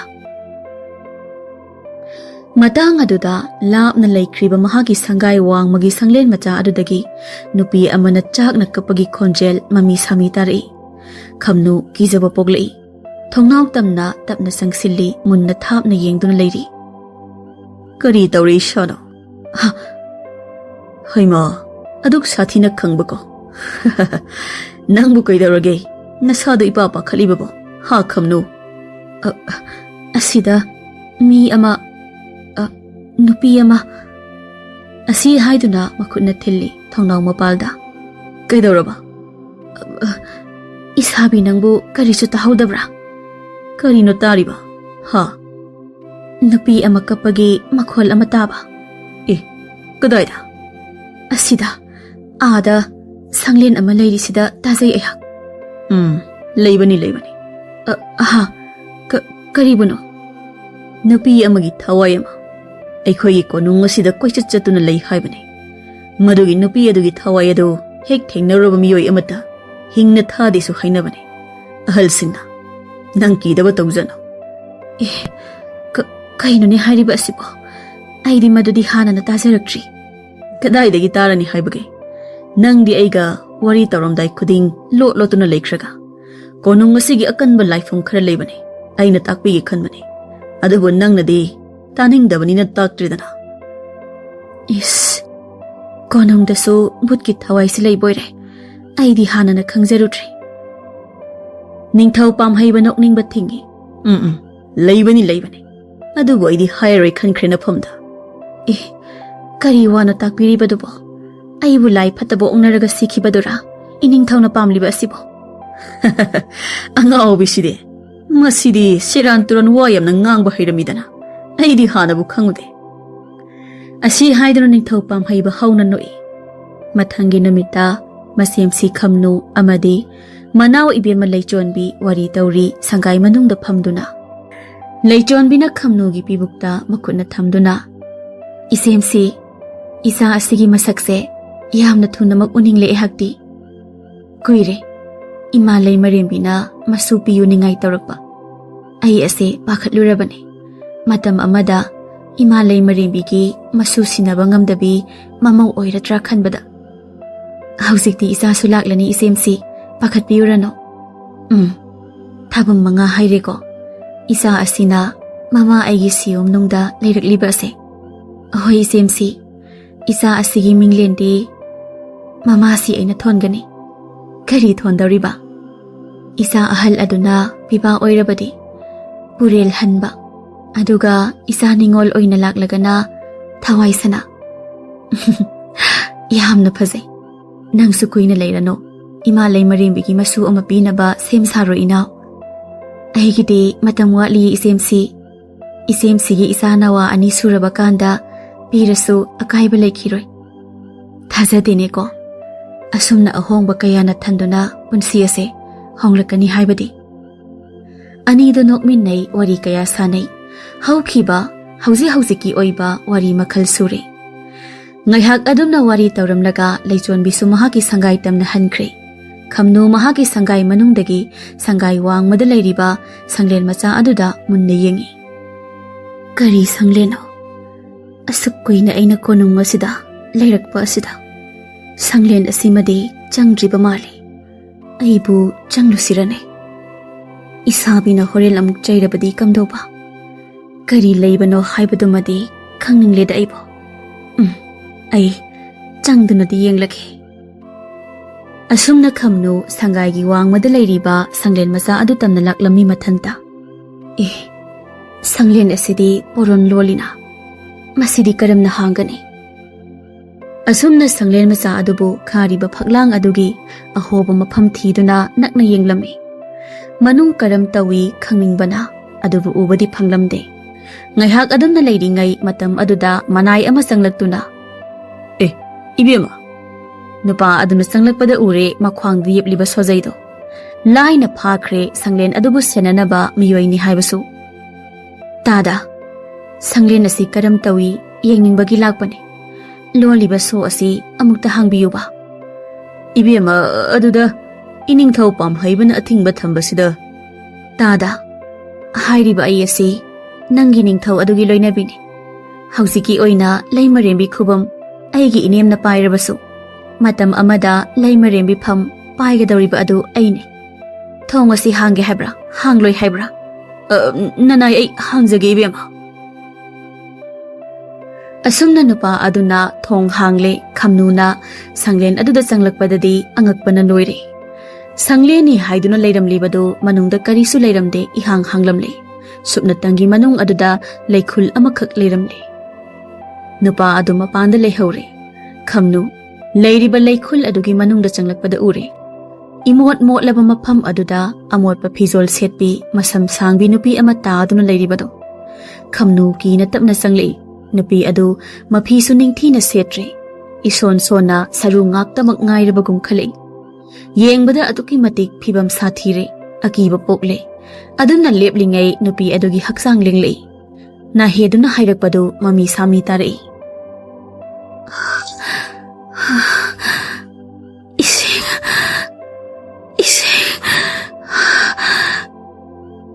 Khonjel adu tabada Khamnu nakanda leiriba ising yawa patra adu pusinduna nupi aduda pithai. Khara pharabra. Nangbu mafam asida kamdawna leiramlibano. Ha, sese, tapna hogalo. Ha, ibema. Aibu amukta kanbiyo. Ayam nawar. Ayam nawar ibema. Si, gyan na amukta pamko. Nangbu kanano. Aduga mafam asidadi nangdi mataw kamdawna. Ngay ko. Nangbu mitlu na tabra. Mahanida. Kanong asid tabag tawduna leirambi mitlu na tra. Mahani ibema. Aibo. Masahibang ko pamahiba na. Mafam asida. Pasindu na tambiba ne. Kari haiba. Nanay ay giwa pamase. Tasabiho. Lairabi tolabi. Minahi mapok amada pok lubagi. Ay giiral ay hobani. Isigi ibema. Nahakso. Nache ay haki maram na. Tawa ay maangkre ko. Ngay ko si. Mayak sing na tamo. Nang nahayriba daw. Ay buso mayak sing na kangalo. Mitlu na hawkibada oikiba wari kaya Khamnugi mafamda liba hawri. Masahiba ko pamhayba. Masada saklon kaya loinaduna leiba. Ningthau macha amakhakni. Mapan thofdana yamna ingjaba takjabagi. Aduga manungdana tamthiba. Mahakna aigi achengba tanjang hairakpa. Ngasi ngarangi wa nate. Aina konungde hek lakhiba. Namit adudagini. Ahanba mitlu na konungda lakhiba namit aduni. Atay konungda thabag suba yauriba sing adudi mauna hangaktamak oina taw. Angang oina yaurakpasi milu mahakhaktani. Sumbalda phaw khara haptuna juk aduna makhut macha anina chetna pai. Mitlu phaw suri. Mau maya marakta. Tauribadu thapna pamhaibana yengli mamit kupta. Asumna mitlu na chatliba mafam khuding tauriba thabak khuding lapna pamhaibana lona kaya phongna kaya yengi. Nong masustanglagtuna hairi. Mitlu. Mazaybo nga pamhayba. Kaidawrino nangbo. Iningthaw laymarimbi amadi mazaybo nga singiluk hanaba. Kari-karino nanay na semjarambani. Ngarang ahingi mathela dubu nang nalangbani haine. Hoy mazaybo nga pamhayba. Aydi haumanba nabu hanayam na sasinkre. Ado ay sinangonda wa amadi hainingba. Hekta takpiyo ibang. Ay si wakil si hadak iyam na wari. Ado na nanggi awamal oy na ay nangonda karino. Nanggi apamba sinake. Horin ahing si nang ay sanggay dalinglo. Masay bang o. Ningthaw ka na ama oy rabadi. Wahay si suhayda. Nang puda nang bu oy bikragadani. Ada way madumagti tawning di. Ada na iriam lem na yanasi. Nang ay aruan bawapom oy na thamsi haybani. Masay bang o. Ay bu pangyayabi amagum na suubigan o.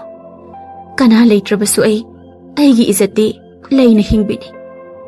Makata na ay punsida iyatpirakan o. Asum na saw na mapam adudagi thoglay. Noong masupamay ba saksang dasang lagto na hayrami. Nahak ay nahayba wafam adu kari khale. Mazay bungo ay wafam adu yabang amsaray. Nanay bunga pigani. Pamhaybagi may thongda ahongba amata ulagte. Aroyba oy na ay napamda khanaba tanja amatanga pirake. Masina aroyba tanjani. Aduga horendi ay laklare. Nangna oina aigi sanglenda laktuna aigi paukhum piragadabani. Nangna yaningle phare, yaningdredana adusu phare. Aduga karigumba sanglenda laktredana nangi piklibi nanaw nupi adubu aina hingna thamloi haibasimasu nangna kawgano. Asumna mitlu manaw nupigidamak khanduna ahing aduda pamhaibagi sanglen macha aduda laklami. Pamhaiba phamduna leirami. Mabu ubada noktuna. Nang lakledana. Mitlu laungne. Sida phamluni nangbo. Karigino nangna aduda adum liptuna leiribo. Ha. Mazai bungo. Aibu thadokpiyo. Ai mafam ase thadokduna lapna chensakrake. Aigi inaw adusu thadokpikrogaba. Thadokani. Adubu aigi aningba apambadi nangna thungalamo. Aigi apamba piramlaga nang chatkiba yagani. Adumna mitlubu pamhaibana namza namthek tawduna magi oinaba hotnarakpadagi mitlu ahing aduda ngausen chenthorei. Hai baba, nupi asi nangthohankino. Yamna thuna tanaduna phaduna puro. Adugane kanagumba amaga thengnaraba. Nang aigi ming nachinda pakpa yadi khanglabra. Nanai khangjare. Chalo. Yamna thuna tanaduna phaduna puro. He minnai nupi. Kari silaitabi nang amana aigi wabu thawaidaba. Asumna mitlu baga lantha baga thengnaki. Amadi ibobabu oina lana lauduna chairak piki.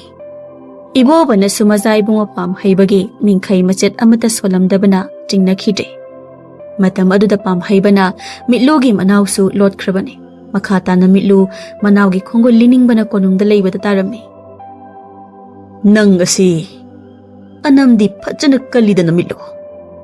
Mazai bunga pamhaiba somlu honggadaba chayol amatamak ngairabani. Aduna tawbiganuba. Mathangdadi hairaroi. Adubu handamukti aroiba oina nangi ayaba adu lawge khanbane. Ningsingo numit adu nang kawkhino. Aidi kawdri. Ibo babu mapunsi supa kaisum sangda thamkhibada. Mazai bungo pamhaibana adumna hairakpada hawkhiba thawdok khara mitlugi mamita urei. Masada thokta thoklabagum thak ninglei. Aina taloi fana yamna leikhrabasu nangbudi kawba ngamloi. Masi nangna matam chupada ningsingduna leyo. Asumna mazai bunga pamhaiba chatki khongthang lumna mitlu supa khana chenki. Matam kharagi matungda pamhaiba luhonglei Khamnuga adubu mitludi manaw thiba phangtri. Laira bilamja manadi ningthau masa pamhaibagi mayokta karam lepkani. Upai leitabani. Jingu ipa imanasu thausan bitri mitlu mahakbu. Pamhaibana luhonglabasu mahakki Athouba mitluda thamba mityengdi nongmagi tamthiba helaklami. Nongmagi numitta mitlu pamhaibagi khongthang khuding cheksina yenglami. Mahakna chatba lambi khuding lona yengzai. Madubu khangliba pamhaiba khangdaba sa maikai amada mathanta lakle. Mahakki maningdana mitlu lapna inaraklami. Pamhaiba marau laina nokhi. Umanglomdani pamhaibana changlakliba. Adubu khanghaude pamhaiba laigi mahai paiba miyoi amagum swai mangkre. Mitlu kina asukpa umang aduda changlakle. Adumna changlakpada leirami sanglen macha amaso. Madu tamna changsilakle. Loliba poron hangduna changlakpada mitlu thuna chensilli manawbu konsinbi. Isegi bema. Iche ai kije iche nang han ke kadai da leiruge. Yamhalase iche ai sida leiningde yamhalase. Se isela ai hojikti. Yam dala dauni ko se tamna hogalo se tamna adumna leiringai tunglomdagi khubak hauna khurei. Masin manaw aniduna tupak tasin mabu yenglibadu noksilei. Lakledana na. Ngasaidagi aina nangbu khawrang na ngairi haibase nang khangdeni ha. Mitlu sauningli. Ningthaugi chairak kiraktre machil pena chairei mazai bungo pamhaibabu. Sa tamthiba aduk chokhattaba. Nakhoigumba kaya asinane. Leibag asida nupi kaya amana matumamen sona kin hingliba. Nang ningthau masa oirambadi ay. Aduba madu oy haidunasu ay nakigani khanbra. Nangumba miyoy asidi hingna phamgadabane. Adu hek hairakpadagi pamhaiba sauna nupi adugi mamaida makhut achauba aduna thajilei. Nupi adu upna tai leimaida. ꯑꯗꯨꯗꯁꯨ ꯄꯦꯟꯗ꯭ꯔꯗꯨꯅ ꯄꯥꯝꯍꯩꯕ ꯆꯪꯁꯤꯜꯂꯛꯏ ꯑꯗꯨꯒ ꯅꯨꯄꯤ ꯑꯗꯨꯒꯤ ꯃꯁꯝ ꯃꯈꯨꯠ ꯈꯨꯗꯥꯡ ꯌꯦꯠꯇꯨꯅ ꯆꯤꯡꯈꯠꯄꯤꯔꯦ ꯃꯃꯥꯏꯗ ꯃꯇꯤꯟ ꯁꯤꯖꯤꯟꯕꯤꯔꯦ ꯃꯆꯤꯟꯗ ꯈꯨꯠꯆꯥꯎ ꯑꯗꯨꯅ ꯊꯥꯖꯤꯟꯕꯤꯔꯦ ꯃꯀꯣꯛꯇ ꯃꯈꯣꯡꯕꯥꯛꯅ ꯅꯦꯠꯁꯤꯟꯕꯤꯔꯦ ꯑꯗꯨꯝꯅ ꯉꯥꯏꯍꯥꯛ ꯃꯨꯛꯅꯩ ꯃꯇꯥꯡ ꯑꯗꯨꯗ ꯇꯥꯁꯤꯟꯗꯨꯅ ꯀꯤꯅ ꯂꯩꯔꯝꯕꯤ ꯃꯤꯠꯂꯨꯒꯤ ꯃꯅꯥꯎꯅꯨꯄꯤ ꯑꯗꯨꯅ ꯅꯥꯀꯟꯗ ꯇꯥꯔꯤꯕ ꯎꯇꯨꯞ ꯑꯗꯨꯅ ꯄꯥꯝꯍꯩꯕꯒꯤ ꯃꯅꯪꯒꯟꯗ ꯊꯥꯖꯤꯜꯂꯛꯏ ꯄꯥꯝꯍꯩꯕ ꯍꯦꯟꯅ ꯁꯥꯎꯔꯛꯇꯨꯅ ꯆꯍꯤ 8 ꯉꯥꯏꯔꯤꯕꯤ ꯅꯨꯄꯤ ꯃꯆꯥ ꯑꯗꯨꯒꯤ ꯃꯉꯛꯁꯝꯗ ꯇꯥꯞ ꯄꯥꯏꯁꯤꯟ ꯊꯝꯈꯤ ꯃꯅꯥꯎꯅꯨꯄꯤ ꯑꯗꯨ ꯁꯤꯕ ꯇꯥꯔꯦ ꯈꯟꯗꯨꯅ ꯃꯤꯠꯂꯨꯅ ꯑꯃꯨꯛꯁꯨ ꯇꯥꯗꯨꯅ ꯂꯩꯔꯤꯕ ꯎꯇꯨꯞ ꯑꯗꯨꯅ ꯄꯥꯝꯍꯩꯕꯒꯤ ꯃꯀꯣꯛꯇ ꯄꯣꯞ ꯊꯥꯈꯤ ꯄꯥꯝꯍꯩꯕ ꯈꯪꯍꯧꯗꯅ ꯊꯥꯔꯛꯄ ꯑꯗꯨꯗ ꯃꯀꯣꯛ ꯉꯥꯎꯗꯨꯅ ꯂꯩꯃꯥꯏꯗ ꯇꯥꯗꯨꯅ ꯂꯩꯈ꯭ꯔꯦ ꯃꯤꯀꯨꯞ ꯑꯗꯨꯒꯤ ꯇꯥꯟꯖꯥ ꯂꯧꯗꯨꯅ ꯃꯆꯤꯟ ꯃꯅꯥꯎ ꯑꯅꯤꯗꯨ ꯆꯦꯜꯂꯛꯏ ꯑꯃꯝꯕ ꯑꯍꯤꯡ ꯑꯗꯨꯗ ꯃꯤꯀꯨꯞ ꯑꯗꯨꯗꯅꯤ ꯄꯣꯏꯅꯨꯕꯒ ꯊꯦꯡꯅꯈꯤꯕ ꯏꯆꯜ ꯃꯤꯠꯂꯨ ꯅꯠꯇꯕ꯭ꯔꯥ ꯉꯥꯏꯈꯣ ꯅꯆꯤꯟ ꯅꯅꯥꯎꯕꯨ ꯃꯐꯝ ꯑꯁꯤꯗ ꯀꯝꯗꯧꯅ ꯁꯦ ꯑꯃꯨꯛꯇ ꯇꯞꯊꯈꯣ ꯅꯠꯇꯦ ꯀꯅꯥꯅ ꯇꯥꯟꯅꯔꯛꯄꯅꯣ ꯅꯈꯣꯏꯕꯨ ꯍꯥ ꯏꯕꯨꯡ ꯑꯩꯈꯣꯏꯕꯨ ꯑꯃꯨꯛꯇ ꯀꯟꯕꯤꯌꯣ ꯃꯖꯥ ꯏꯕꯨꯡꯉꯣꯅ ꯁꯦ ꯉꯥꯏꯈꯣꯁꯦ ꯒ꯭ꯌꯥꯟ ꯇꯥꯅ ꯐꯖꯅ ꯍꯥꯏꯌꯨ ꯏꯕꯨꯡꯗ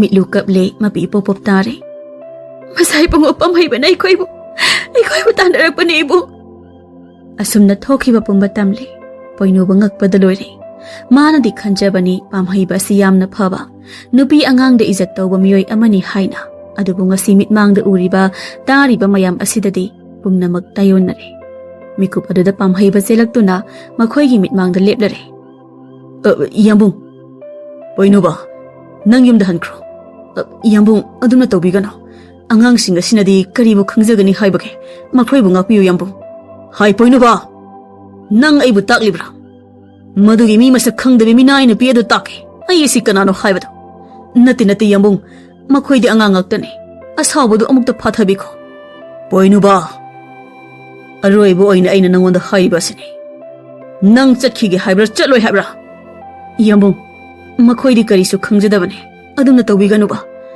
ꯃꯤꯑꯣꯏꯕꯒꯤ ꯃꯤꯅꯨꯡꯁꯤ ꯌꯦꯡꯕꯤꯗꯨꯅ ꯃꯆꯤꯟ ꯃꯅꯥꯎ ꯑꯁꯤꯕꯨ ꯑꯃꯨꯛꯇ ꯉꯥꯛꯄꯤꯌꯨ ꯑꯗꯨꯝꯅ ꯂꯦꯞꯂꯝꯕ ꯄꯥꯝꯍꯩꯕ ꯈꯟꯊꯕ ꯇꯧꯗ ꯃꯈꯨꯠꯇ ꯄꯥꯏꯔꯛꯄ ꯈꯨꯠꯁꯨ ꯊꯥꯡꯂꯦꯟ ꯑꯗꯨꯅ ꯄꯣꯏꯅꯨꯕꯒꯤ ꯃꯁꯥ ꯇꯝꯅ ꯍꯥꯏꯒꯠꯂꯛꯄꯗ ꯄꯣꯏꯅꯨꯕ ꯋꯥꯍꯩ ꯍꯥꯏꯔꯝꯕ ꯆꯞ ꯂꯦꯞꯈꯤ ꯃꯤꯀꯨꯞ ꯑꯃꯒꯤ ꯃꯇꯨꯡꯗ ꯂꯩꯃꯥꯏꯗ ꯍꯥꯏꯊꯈ꯭ꯔꯦ ꯃꯇꯧ ꯑꯗꯨ ꯎꯕꯗ ꯃꯆꯤन ꯃꯅꯥꯎ ꯑꯅꯤꯗꯨ ꯃꯃꯤꯠ ꯈꯨꯝꯗꯨꯅ ꯈꯥꯡꯉꯤ ꯃꯤꯠꯂꯨ ꯋꯥꯔꯤ ꯇꯝꯂꯝꯕꯗꯒꯤ ꯍꯤꯍꯤꯛ ꯂꯥꯎꯅ ꯀꯞꯂꯛꯂꯦ ꯊꯃꯣꯏ ꯆꯥꯛꯅ ꯀꯞꯂꯛꯂꯦ ꯃꯤꯀꯨꯞ ꯑꯗꯨꯗꯒꯤ ꯑꯩꯒꯤ ꯏꯅꯥꯎꯒꯤ ꯄꯨꯟꯁꯤꯁꯨ ꯑꯗꯨꯃꯛ ꯃꯥꯡꯈ꯭ꯔꯦ ꯂꯣꯏꯈ꯭ꯔꯦ ꯅꯥꯏꯇꯣꯝ ꯑꯣꯏꯅ ꯂꯦꯜꯍꯧꯔꯕ ꯑꯩꯒꯤ ꯄꯨꯟꯁꯤ ꯑꯁꯤꯁꯨ ꯃꯐꯝ ꯃꯔꯥꯡ ꯍꯦꯛ ꯈꯪꯗꯕ ꯄꯨꯟꯁꯤ ꯍꯥꯏꯕꯗꯨ ꯑꯣꯏꯔꯦ ꯋꯥꯔꯤ ꯇꯥꯔꯝꯕ ꯈꯝꯅꯨ ꯃꯄꯤ ꯇꯞꯅ ꯇꯥꯔꯛꯏ ꯃꯄꯨꯔꯣꯏꯕꯒꯤ ꯁꯥꯖꯠ ꯃꯌꯦꯛ ꯁꯦꯡꯂꯛꯄꯒꯨꯝ ꯎꯔꯛꯏ ꯃꯃꯤꯠ ꯑꯅꯤꯗ ꯄꯥꯝꯍꯩꯕꯒꯤ ꯁꯦꯝꯖꯤꯟ ꯁꯥꯖꯤꯟꯕ ꯃꯥꯟꯕ ꯃꯤꯅꯣ ꯏꯅꯤꯡꯊꯧꯃꯛꯅꯕꯨ ꯑꯗꯨꯝꯅ ꯍꯦꯛ ꯇꯧꯕꯀꯣ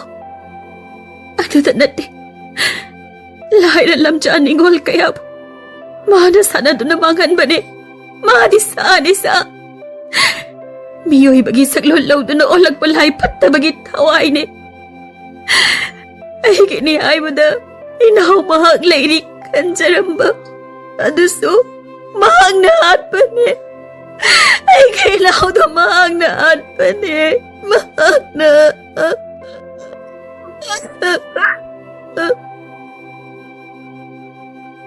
ꯈꯨꯃꯟ 이베마 ꯈꯝꯅꯨ ꯂꯩꯆꯣꯟꯕꯤꯒꯤꯅ ꯃꯇꯥ 이베마 ꯆꯥꯅꯖꯕꯤ ꯍꯧꯖꯤꯛꯀꯤꯅ ꯃꯆꯦꯝꯁꯤ ꯑꯣꯏꯔꯤꯕꯤ ꯁꯥꯎꯔꯛꯂꯦ ꯅꯨꯄꯤꯕꯨ ꯀꯔꯤꯁꯨ ꯂꯩꯇ ꯈꯜꯂꯤꯕ ꯃꯄꯨꯔꯣꯏꯕꯒꯤ ꯃꯐꯝꯗ ꯄꯥꯔꯥ ꯑꯃꯗꯤ ꯇꯝꯕꯤꯔꯒꯦ ꯆꯞ ꯌꯨꯡꯅ ꯂꯦꯞꯈ꯭ꯔꯦ ꯃꯄꯨꯛꯅꯤꯡꯗ ꯃꯤꯠꯂꯨ ꯃꯥꯒꯤ ꯊꯥꯖꯕ ꯃꯅꯥꯏ ꯈꯔ ꯇꯧꯗꯨꯅ ꯂꯥꯞꯅ ꯊꯥꯈ꯭ꯔꯦ ꯂꯣꯠꯍꯟꯈ꯭ꯔꯦ ꯑꯗꯨꯒ ꯁꯪꯂꯦꯟ ꯃꯄꯥꯟꯗ ꯂꯩꯍꯧꯕ ꯅꯨꯄꯥ ꯑꯗꯨꯅ ꯁꯪꯂꯦꯟ ꯃꯅꯨꯡꯗ ꯐꯥꯖꯤꯟꯗꯨꯅ ꯆꯦꯠꯅ ꯄꯣꯔꯣꯟ ꯊꯥꯈ꯭ꯔꯦ ꯍꯧꯖꯤꯛꯅ ꯈꯝꯅꯨ ꯃꯥꯒꯤ ꯁꯪꯒꯥꯏꯗ ꯇꯨꯃꯤꯟ ꯐꯝꯂꯤ ꯃꯤꯀꯨꯞ ꯑꯗꯨꯗ ꯃꯍꯥꯛꯀꯤ ꯃꯄꯨꯔꯣꯏꯕ ꯅꯤꯡꯊꯧ ꯄꯥꯝꯍꯩꯕꯁꯨ ꯆꯪꯂꯛꯂꯦ ꯃꯍꯥꯛꯀꯤ ꯇꯥꯂꯣꯏ ꯅꯥꯀꯟꯗ ꯏꯀꯣꯏ ꯀꯣꯏꯗ ꯐꯝꯊꯔꯛꯏ ꯑꯗꯨꯕꯨ ꯈꯝꯅꯨꯗꯤ ꯃꯄꯨꯔꯣꯏꯕ ꯆꯪꯂꯛꯏ ꯈꯪꯂꯕꯁꯨ ꯍꯟꯅ ꯌꯦꯡꯂꯛꯇꯦ ꯀꯩꯗꯧꯔꯦ ꯄꯥꯝꯍꯩꯕꯒꯤ ꯑꯍꯥꯟꯕ ꯆꯤꯡꯅꯕꯒꯤ ꯋꯥꯍꯪꯅꯤ ꯃꯗꯨꯗ ꯊꯧꯁꯥꯗꯕ ꯎꯠꯇꯨꯅ ꯈꯨꯝꯃꯤ ꯈꯝꯅꯨꯅ ꯀꯩꯁꯨ ꯇꯧꯗꯦ ꯃꯥꯏꯊꯣꯡ ꯃꯀꯥ ꯏꯔꯝ ꯂꯥꯝꯗꯦ ꯀꯔꯤꯅꯣ ꯑꯃꯗꯤ ꯇꯧꯔꯦ ꯍꯥꯏꯕ ꯈꯪꯏ ꯀꯩꯗꯧꯔꯕꯒꯦ ꯅꯍꯥꯛꯄꯨ ꯑꯩꯍꯥꯛꯇꯤ ꯀꯔꯤꯁꯨ ꯇꯧꯖꯗꯦ ꯋꯥꯔꯤ ꯑꯃ ꯁꯥꯁꯤ ꯉꯁꯤꯗꯤ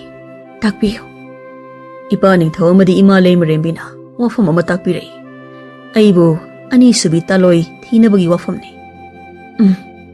ꯑꯩꯍꯥꯛ ꯈꯪꯖꯩ Masida nahak karisu hainingdabra. Kari hayo haibano aibo. Wafam amadi hayaningi. Aibu kana amagi oihiningdabagi wafam. Khamnu, nang hairoi haibra. Nahak wafam amata hairoi khalabra. Aina pami haidunabu. Ining thawna pangthokpa ngamgadrane. Nang nabu pamlabadi aina kari piba ngamloidani. Iku ningthaw. Ima leimarembina takpiba wafamda. Aina karidi mare yetluni. Lairabi lamjaningol aibo. Konung asida pusinbiduna. Awat palaita thambiba asina penthokjarage. Khamnu, nahak ase pukseli yamna chawi. Mapuroibabu yenaduna chaminnabasira. Aibu puksel chawi hairibase. Iku ningthaw. Ima leimarembina sinbiduna. Phangba taloi amabu pusillakhibadi. Aina karisu haiba ngamjaroi. Adubu lona chatpa sajati aidi hainade. Khamnu, nangisi aibu thajadi hairibra. Madu haibana chadida aihak. Aihaki pukningda leijaba adubuni. Aduga iningthaw. Wafam amatanga yanasi. Hairo, nangi apambadu karinu taklo. Wafam mase. Iningthawna soidana yabigani haiduna. Wasakpiyudo hana. Khamnu, nangi saibu thajadriba haibudurane. Phare. Aina ngasi wasakliba asini. Nahakna pamba khudingmak aina amata khakta pangthokani. Nangi apamba pumnamak yaroi ngamloita haikraroi mapokshimagi oina. Adudi hairodana. Nangi apambadu karino. Karigumba. Iningthawgi taloi ani subi aduna. Mafam asida hek lakhiba matam adudagi. Iningthawna hak amuk hana. Aigi sangai manungda lengsinbiraklano. Khamnu. Ipureiba oirambana hak ase. Matam kharadi aigi oijakre. Makha taaba adumadi lakadawribi iningthawgi taloi singa. Punsi chupa leiminakro. Masi matangdi iningthawna yabiyo. Asomdasu lanthaba amadi Leichonbi punna phaminaduna wari tawri. Leichonbi pukning sonthana phamli. Lanthabana magi nupibu themjinbiri. Tabro Leichonbi. Nangna ibu asuk thajaram loi haibadi aina khaludawani. Karam nahakpu thajaw haibana. Iku ningthawna nahaki taloi ani subi hainakre. Wa loinakre. Takpiraklaba asida. Adubu ai ipa ningthawga wari sadri. Ai wari sagi haidana. Nabukta maron lonba nangi thamoibu. Ai asumasum kijaba pokle. Ai haujiktada kari nungi nahaki wabu thajarubano khanbada ningamdaba pokle. Leichonbi. Asuk nangna igi wa tadriba sibu karigino. Ningthaw wadi hiktok phade. Masi mahausadagi leiraklaba chatnabini. Nahakna luhongba ngamloi hairubada.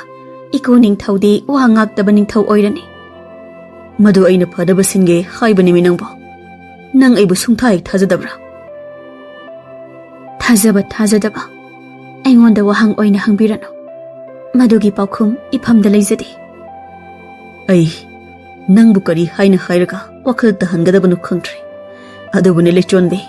Aina amuk khana nafamda ningsing haliba asini. Kaidaw nungda aina aigi wasagado hiktokpuna chatloiko. Asumna lanthaba mapa ningthawga mama ibema leimarembiga wari sanarami. Matam amada mahakna sakhiba wasak amadi mahaki nungsiba adu hongba ngamloi. Atopa nupi amaga mabudi hongbiraganu tattana haijai. Aroibada mapa ningthawna sanbire. Maza ibunga pamhaibadi luhongbada tarami. Khamnu mironba thabum nipan surakle. Pamhaiba ngasi su tumin leirami mitlu mangkhibagi matangda wahai amata machildagi kanglamde. Tumin lona thijinbani. Mahakna khalibana sanglen adu sololamduna mitlubu senariba nupa aduna mitlugi mateng pangduna lona chenkribani khanbani. Sanglen macha adugi akoibada numit khudingi chatpadi leplamde adubu ngasidi kari wakhal khalakpano khangdi. Nauna ningthaw pham pairakliba pamhaiba sanglen tamna lakle. Loliba sojaw adu thugaiduna manungda changlakle. Adubu mana khallubaga oirambaga pumnamak tayonaramle. Mitlu sangnaba thamba nupa adudi manungda taaduna leiramle. Yenglubada nupa adu sor holamdre. Mamit kurai wakal munna khantarai mafam aduda kuina leirai. Adudagi manai khara kauduna nupa adubu lona phumanki. Numit chuppa ama wakal thadarakle. Konungi akoibada hangat handa chattuna leirakle. Aroibada khanba yaba khallaba matung mahakki taloi hanbigi sangaida sanglakle wasak kauthokduna. Khamnu ngasisu manaw ibema Leichonbiga wari tawrambani. Pamhaiba sanglakpada Leichonbi makok phi singkhatuna kukki. Ngaihak Leichonbida mamit anina munna yenglami aduga tapna hairi. Ibema, nahak ngaihak tang mapanda layo. Ay kuiray. Nasiyamsi asiga wari amatang sagi. Phagani taibo. Leichonbi na thokiba adu pamhaiba na tung handuna yenghawi. Hek haubadagi na loiba phauba mapuribagi mityeng tanaduna yengliba Khamnu. Hainadaba tukatchaba poglai pamhaibabu. Nasangamdabra Khamnu. Kari tawba sangbirakpano Ningthoubo. Nangi sangai asida aibu sangba yadrabrane Khamnu. Wasak adu kaubikrabra. Kaudi. Ay kaudi. Ay napamdagi karigumba posak amakhak lawba sanglakpane. Aduga hankrage. Karino haibiro. Aduga lengthokbikro. Thong ado aina phaktuna hangkrabane. Haujikti nangna lotliba sojai adugi kanaba karisu leitre. Madu amu engonda pithoraklo. Kari sojai. Sanglen adugi sojai. Khamnu swai lawi. Ay paidi. Adudi nangi na khwangda yeliba sojai aduna kari karambagi sojai no.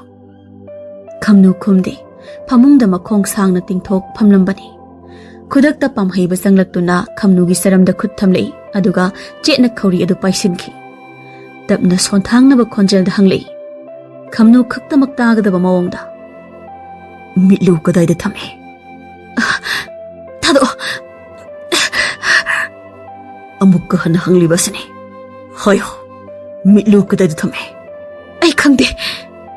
Pairiba khuchet hena sesilei. Nang hairitra. Hairoi. Nangna halabasu hairoi. Oh. Adudi nang ina hokjuba khatpa taridana. Adumna leiringai pamhaibagi taloi ani subi masemsi ahangi manakta mapurebana changhi pau phangbaga khambanduna chelakpani. Mapureibabu khamjinduna magi nungsibana sumge khan adubu oiramliba mataw aduda ka adudagi hau thadunu chenthoki. Leichonbi sumahaki mapurebana kaurakpadagi chalubani ngaihak. Adubu pamhaibagi taloi ani subi aduna kanna chenkhibaduda karino khanna ngaihak yengi. Aduga amuk wakhal taraktuna Khamnugi pham leiriba adomda chensilakpada Leichonbi ikhang khangna lauri. Isimsi pamhaiba mamai leiduna khanging thorakpani. Leichonbigi matauda thunamak Leichonbigi manak changsilakpani. Adubu Leichonbi panthaba tawdaka adudagi senthorei.